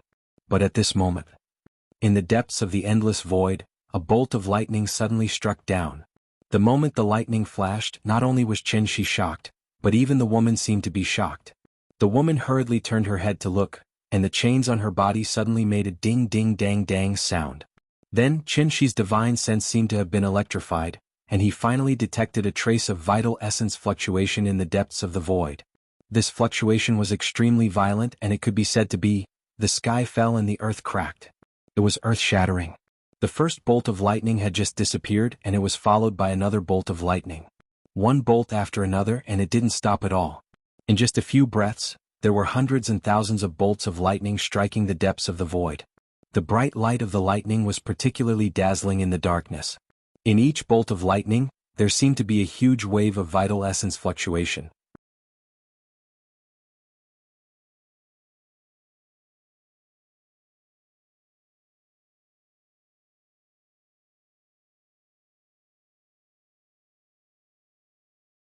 However, in the blink of an eye, his thoughts had already turned 1,000 times. Qin Shi gaped at the mysterious woman in front of him. He had thousands of questions in his heart, but before he could ask, the woman was dragged back into the flames by the chains. And the moment the woman entered the flames, she seemed to have heard Qin Shi's voice, so a faint smile appeared on her originally pained face. Although Qin Shi couldn't see the woman's face, he could clearly feel that the woman seemed to be smiling at him. Finally, the woman's figure was swallowed by the purple flames. The lightning in the distance disappeared in a flash. After the purple flames fluttered for a moment, they instantly disappeared like fireworks. And as the flames went out, the pressure that came from the depths of the void also slowly faded. Qin Shi was like a spectator, staring blankly as the darkness enveloped him again. Everything returned to silence. He could finally move again. Huff, huff, huff. As soon as he was free, Qin Shi couldn't help but start to pant heavily. Although the strong pressure had disappeared, he still hadn't recovered from the fear. Qin Shi forced himself to calm down a little, then sat cross-legged in the void. And at this moment, Qin Shi suddenly realized that his injuries had healed, and the true origin in his body was abundant, almost at the peak. What was going on? Could it be that the woman cured him before she left? Thinking of this, Qin Shi couldn't help but be shocked, and he suddenly had an illusion that he was trapped in a deadly illusion. Illusion attacks the heart, and attacking the heart was the most important thing. There was nothing in the dark space, so naturally there was no reference. After Qin Shi's strength recovered, Everything seemed to return to the moment when he opened the gate of heaven with his sword and fell into the dark space. So he couldn't help but wonder if he had fallen into some kind of illusion again. Everything that he had experienced before, was it all just an illusion? This guess was actually very reasonable. After all, illusion arrays were usually more terrifying than killing arrays. However, Qinshi immediately rejected this guess. Impossible. Absolutely impossible. The pressure was so real and the woman's existence was so real. No illusion could be so realistic, so everything that he had experienced just now was definitely real. Qinshi had encountered the insightful void before because his master was at the insightful void. And Qinshi had been lucky enough to see the Dao integration above the insightful void. However, even a Dao integration stage senior wouldn't be able to exert such terrifying pressure on him. So, the great terror that was emitting such a strong pressure in the depths of the void was definitely not at the insightful void stage, and might even surpass the Dao integration and reach the legendary tribulation bath. Immortal cultivation, immortal cultivation.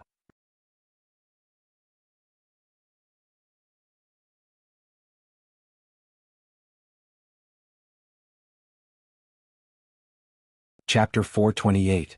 In the dark space. Qinshi used a strand of true essence to create a very crude timer, and then he completely went into seclusion. After his previous experience, he didn't dare to waste his true essence at all.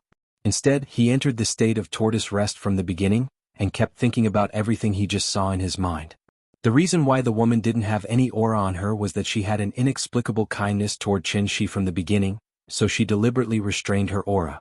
If the woman was a prisoner, then the great terror that appeared later was obviously the prison guard guarding the prisoner. These were two great figures who had the ability to reach the heavens and penetrate the earth. Qinshi couldn't figure it out, so he focused all his energy on himself. And what he just experienced also made Qinshi realize for the first time that soul formation was too weak. So weak that even if he came to heaven capital, he couldn't get the soul mirror and save Ying. He was so weak that he could only tremble and be at a loss under the terrifying pressure of others. Qinshi really didn't like this feeling. So he wanted to use this opportunity to get close to the two great figures to break through to the insightful emptiness realm in one go. Strength was always relative. In the heavenly jade world, he was the dawn divine lord who oversaw a region. On earth, he was a god, who was above ordinary people. But in heaven capital, he found that he couldn't deal with the siege of the 10 celestial venerables and 5 divine generals by himself. As for the great terror of the mysterious woman, she was a terrifying existence that Qinshi didn't even dare to think about before. The comfortable life made Qinshi gradually forget the first rule, which was natural selection, survival of the fittest. Qinshi had a monthly salary of more than 10,000, and his life in a small county was too comfortable. But for big cities like Shangjing and Zhonghai, what was more than 10,000 a month? To put it bluntly, in fact he had lowered his own level, which was why he was able to live a carefree life. You have your pursuits and I have my choices. So Qinshi's previous idea wasn't wrong. His mistake was, the development and progress of society would not stop because of a single person. Following the birth of a child, the price of housing skyrocketed. Even if they were hiding in a small county town with a monthly income of more than 10,000, they began to struggle to make ends meet. When Qinshi could no longer protect his family with his current strength, that would be when he made a grave mistake. Qinshi realized his mistake, which was why he was so eager to break through to the insightful emptiness realm. It was the same as when he was eager to break through to the divine transformation realm and step on the path home. Fortunately, as long as a man was willing to work hard, it was never too late.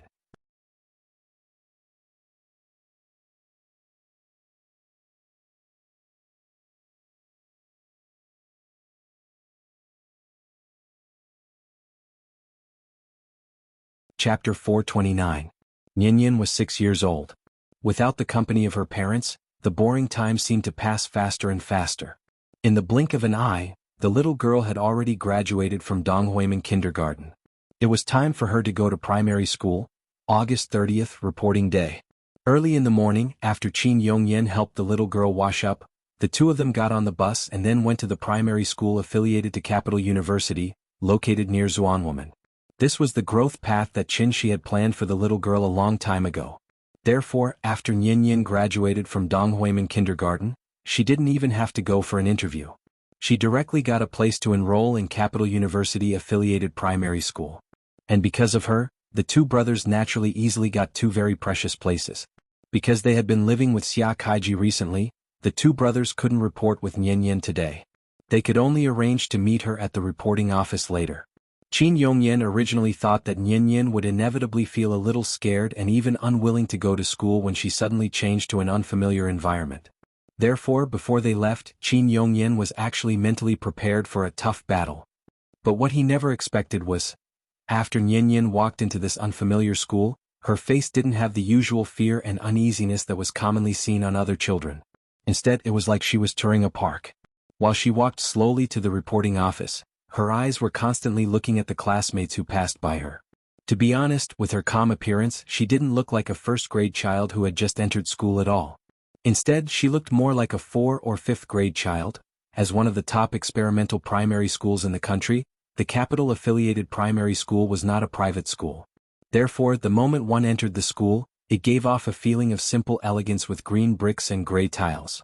There was also a quiet, beautiful, scholarly, and rich cultural atmosphere.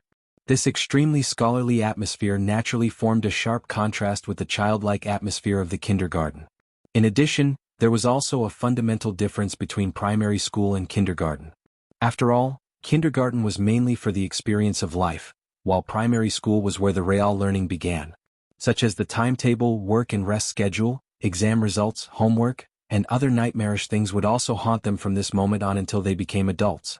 And it was also from today onwards that Nian had a new identity, namely, students. Yes, primary school students. Nian was assigned to Year 1, Class 2.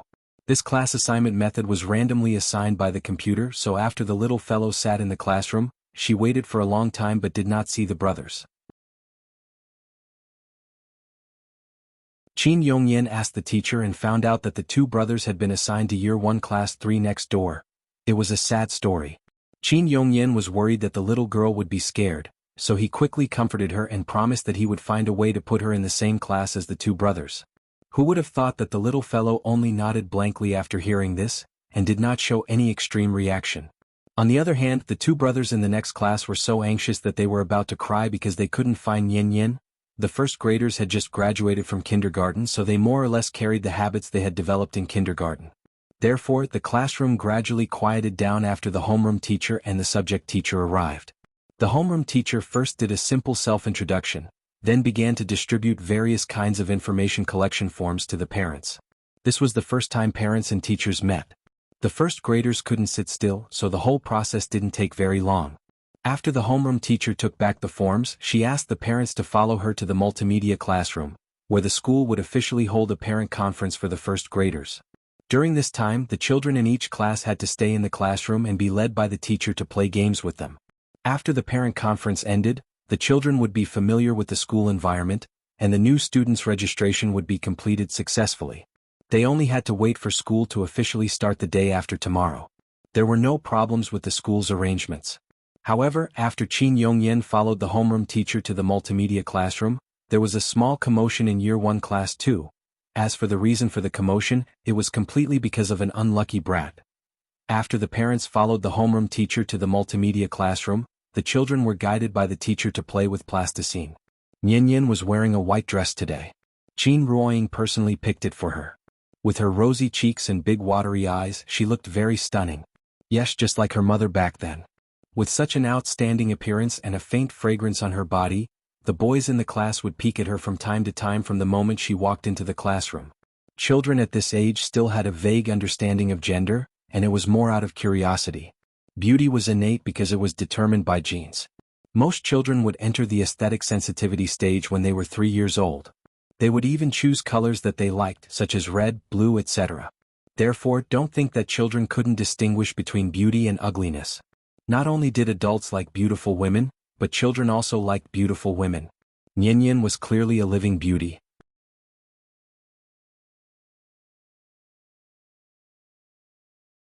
Most children were very obedient, but there were always a few exceptions, which was commonly known as brats. Unfortunately, there was a brat sitting diagonally behind Nian. Although this brat was only 6 years old this year, he was very mischievous. He was not afraid of parents or teachers at all. It seemed that when he was in kindergarten he was the tyrant of the class. Nian was so cute, so the brat naturally had his eyes on her from the beginning. Of course, this brat's heart was not as dirty and dark as the adults. He just instinctively wanted to get close to Nian Yan. However, the way he approached others was completely unacceptable to ordinary people. This brat took advantage of the time when the teacher was teaching the other children to play with plasticine to climb to the ground and quietly crawl behind Nian Yan. He wanted to lift Nian Yan's skirt, just like he used to lift other people's skirts. However, just as he held the little girl's skirt tightly with a smirk on his face, the little girl who was seriously playing with the plasticine seemed to have been prepared. She suddenly stood up from her seat and slapped him directly in the face. Slap. Nian Yan did not use much strength, but the crisp sound of the slap alarmed the entire classroom. The brat was stunned. He was stunned for a long time. When he saw the teacher rush over, the brat's grievance seemed to have found an outlet. He couldn't help but burst into tears. Chen Yan, what are you doing?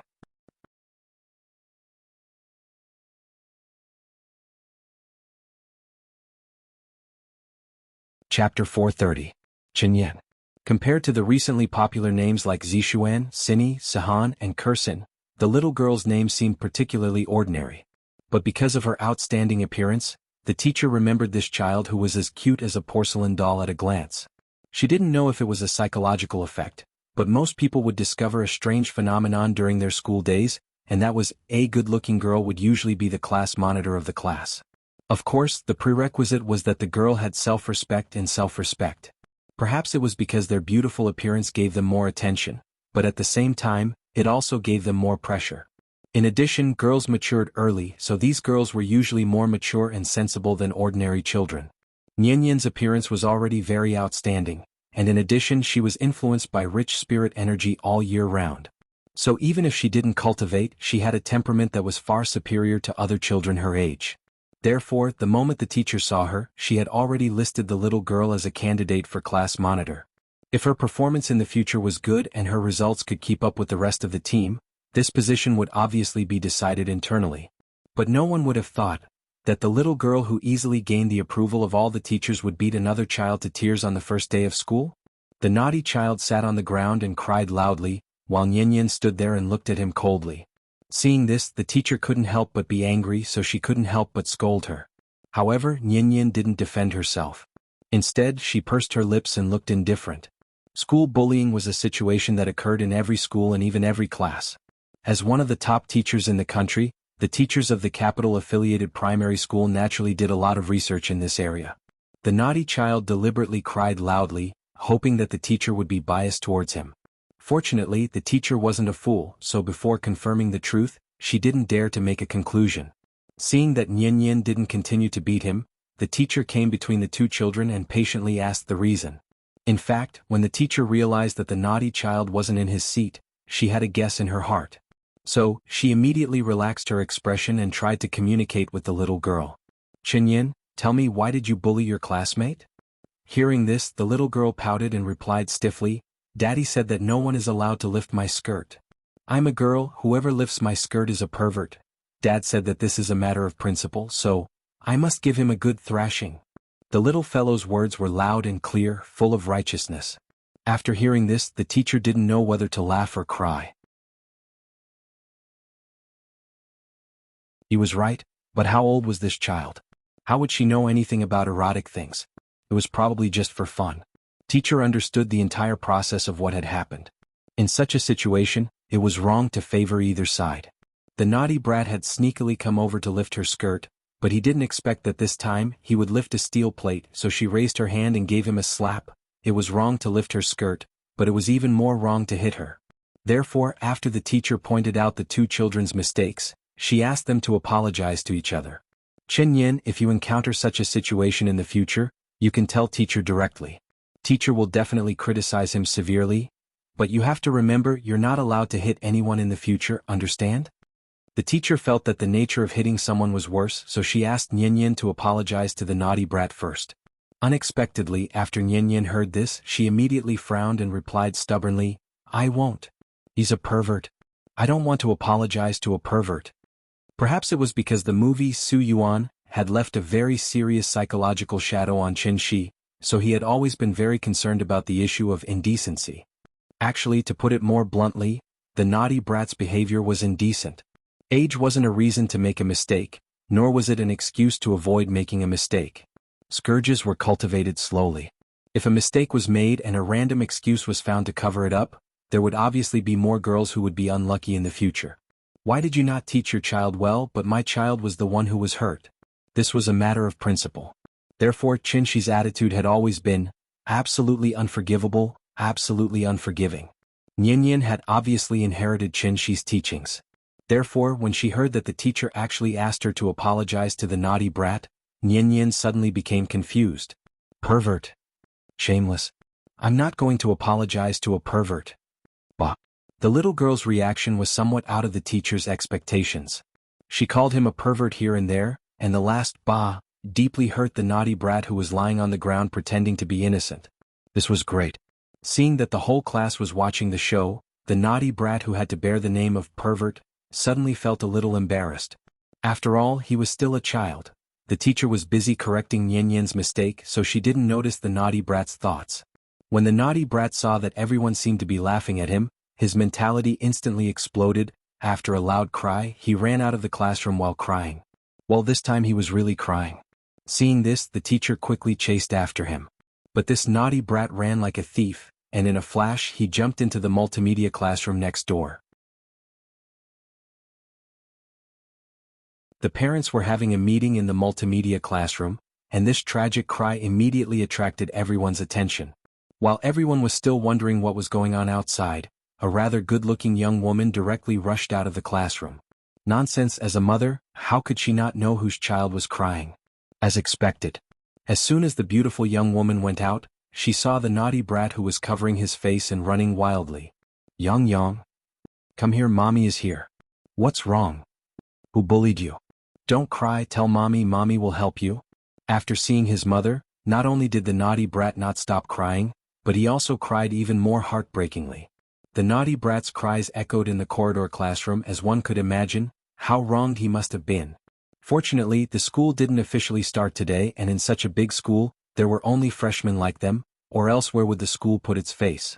The parent-teacher conference was forced to be suspended. The principal walked out of the multimedia classroom with a gloomy face. A group of head teachers and head teachers followed behind the principal expressionlessly, but in their hearts, they had already started cursing. Which class was this child from?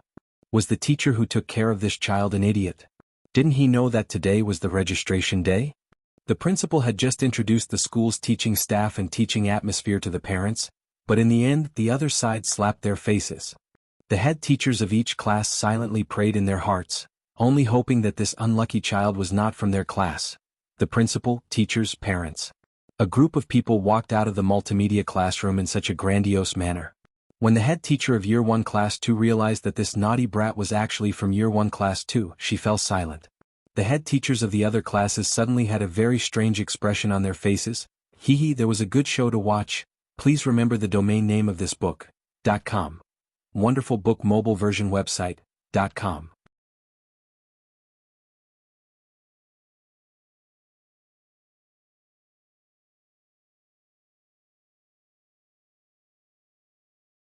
Looks like there aren't any left. I wonder whose unlucky child this is. Won't father and mother be angered to death this time? After all, today was not even the first day of school. It was just a reporting day, but it turned out to be such a big deal. If nothing unexpected happened, this child who hit someone would probably be treated as an example and expelled directly by the school. Of course, according to the rules of the 9-year compulsory education, schools could not directly expel or dissuade students. But the school could give the students holidays. Other than making things difficult for them, the school had many other ways to make students transfer schools voluntarily. Moreover, today was only the registration day, and the information had not yet been submitted for review. The principal could delete the child's information at any time. Perhaps it was out of sympathy for the loss of a rabbit, but the group of parents immediately decided to repeatedly educate their children in the future. They must not make any mistakes and be expelled from school. Back to the principal. After the group of people arrived at the door of Year 1 Class 2's classroom, they did not directly enter the classroom. Instead, they asked the teacher to go in and call out the troublemaker.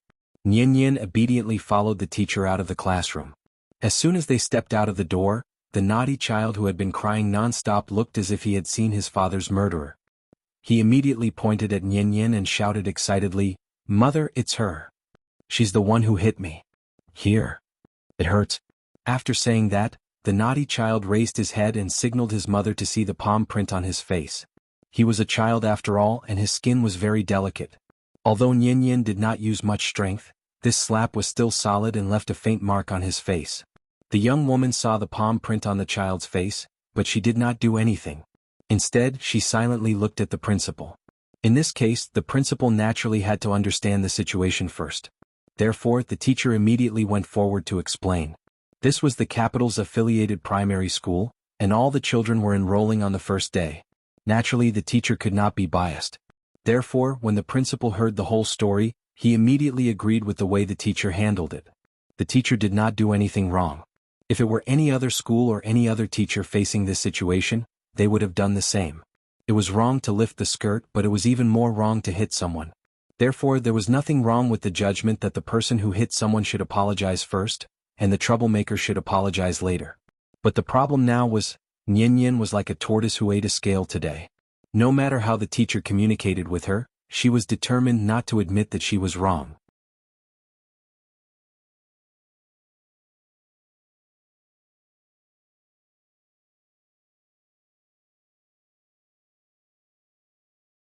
Chapter 432. This kind of child, our school can't educate her. Wasn't the meaning of this sentence clear enough? The principal was trying to dissuade the little girl. Although she was only a 6-year-old child, Nian's actions today had already crossed the line. And the worst thing was, no matter how the teacher tried to guide her, Nian was determined not to admit that she was wrong. Under these circumstances, even if the principal wanted to give her a chance to repent, he couldn't find a suitable reason to do so. After all, today was only the first day of school and not the usual day of classes. If she really entered the school with this stubborn and violent temper of hers, who knew what kind of trouble she would cause in the future? This was a primary school affiliated to the capital, and at the same time, it was also the top public primary school in the country. He couldn't allow a single rat to spoil the entire pot of soup. The principal repeatedly deliberated for a long time. In the end, he made this seemingly unreasonable decision. Of course, the principal was actually very clear in his heart. For a 6-year-old child, her worldview had yet to be stabilized, so the child's every action was actually carried out according to the daily teachings of the parents. Rather than saying that it was the child's fault, it was more accurate to say that it was the parents' fault. But in the end, the child was the one to take the blame. Nian happened to bump into the muzzle of the gun, and because of this, she became the target of the principal's punishment. At this moment, no teacher spoke up to plead for her, and even the homeroom teacher of Year 1 Class 2 was silent. Seeing this, the young woman couldn't help but reveal a trace of satisfaction on her face. She gently touched the naughty child's face as if hinting to her son, "Look, mother is standing up for you." Seeing that the principal had spoken, the homeroom teacher could only sigh deeply, then turned around and walked to the multimedia classroom, preparing to inform Qin Yan's parents to take the child away. But just as she was about to turn around, Qin Yongyan, who hadn't shown his face all this time, suddenly appeared behind her. Qin Yongyan had already stepped into the diviner realm. Although this level of cultivation couldn't achieve eternal youth, they could still maintain their appearance for decades.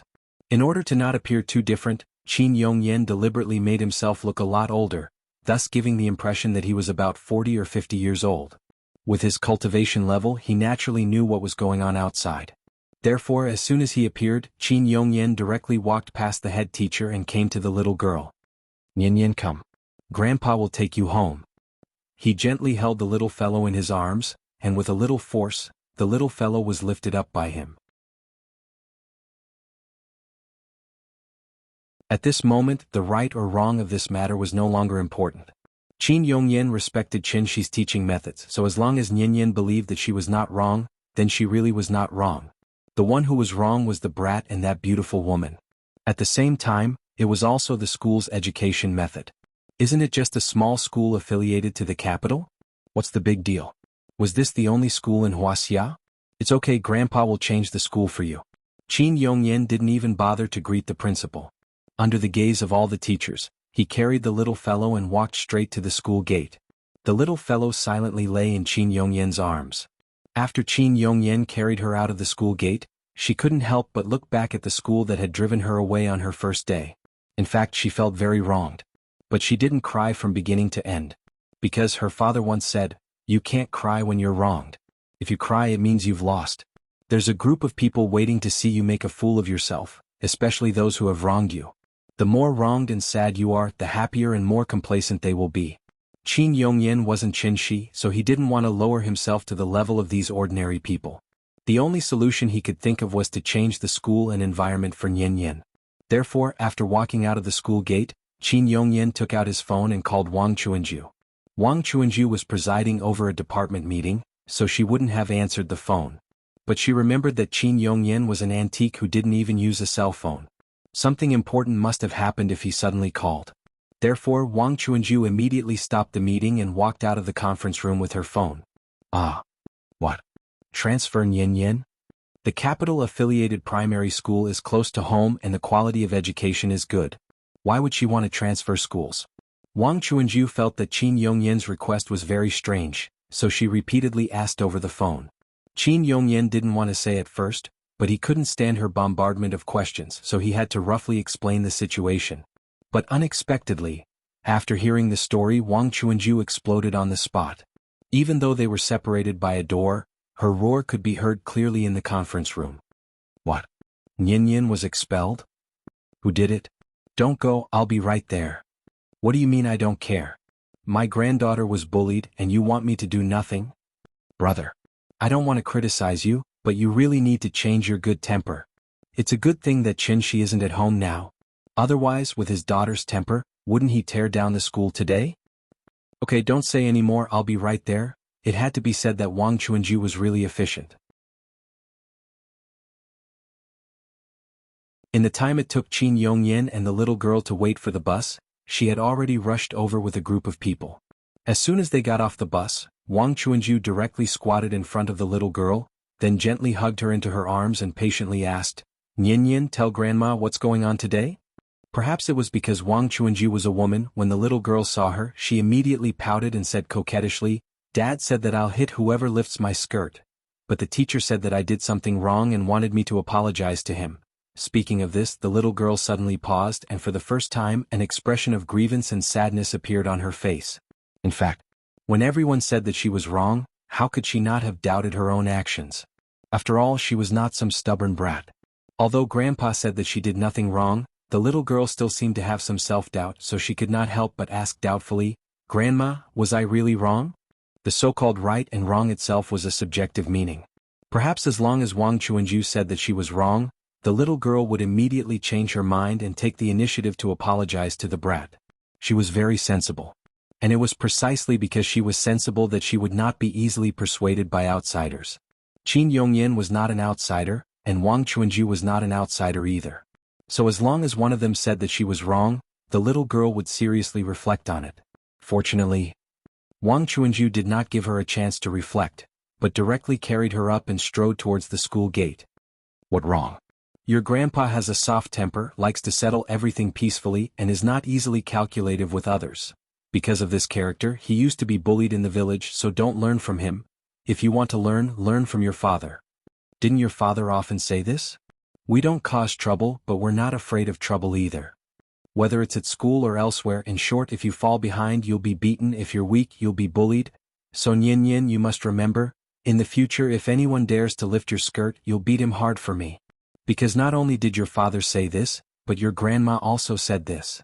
With Wang Chuanju's encouragement, the doubts in the little girl's heart suddenly disappeared, and a smile finally appeared on her face again. Looking at the valiant and high-spirited Wang Chuanju striding into the school gate, Qin Yongyan could only helplessly shake his head at the side. No wonder Qin Xueqing's character was so tough. Wasn't it all because of Wang Chuanju's teaching? The two sisters of the Qin family, Ruo Ying and Lin Qing. One was gentle like water. One was as strong as fire. Who knew? Who would Nian Yin look more like when she grew up? Please remember the domain name of the book.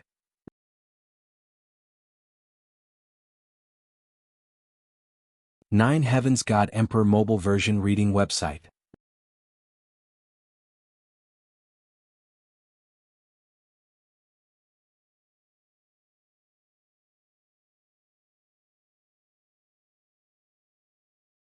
Looking at the lifelike Qin Shi in the video, the little girl was at a loss.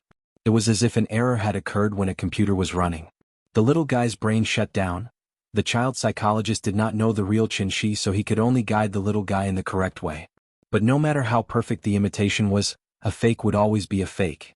Therefore, this seemingly small oversight planted a seed of doubt in the little fellow's heart. Perhaps she wouldn't be able to detect any abnormalities in the short term. But if time passed, by the time the little fellow turned into a little girl, this clumsy lie would probably burst like a bubble. Fortunately, the little fellow was still young. Even if she felt a little strange, she didn't directly question it over the phone. As usual, Qin Shi comforted the little fellow, told her a few stories and coaxed her to sleep. The little fellow nodded. But after hanging up the phone, she didn't seem to be sleepy at all. She turned over and directly leaned against Qin Ruoying. She still felt a little confused, so she leaned her head on her mother's shoulder and told her what she saw and heard today. Unfortunately, her mother was still sleeping quietly. The little fellow blinked and suddenly felt a little cold, so she softly called in the dark, "Big cat." Meow. After hearing her call, the big cat immediately jumped down from the beam and directly got into the little fellow's bed with a few leaps. Feeling the warmth from the big cat, the little guy blinked his eyes and turned to look at the window at the side. Tonight, the moonlight was like water. The moonlight shone through the window on the bedside. The little fellow hugged the big cat tightly and clung to Qin Ruoying. She couldn't help but murmur, "Big cat, where do you think Dad is going? Meow, when will he come back? Meow, I miss him so much." Perhaps he felt the strong longing in his daughter's heart. Qin Shi suddenly woke up from his meditation. Perhaps because he had been meditating for too long this time, the moment he woke up, Qin Shi even had the illusion that he was in a courtyard. But then, the endless darkness in front of him made him recognize the reality. Qin Shi was still floating in the darkness.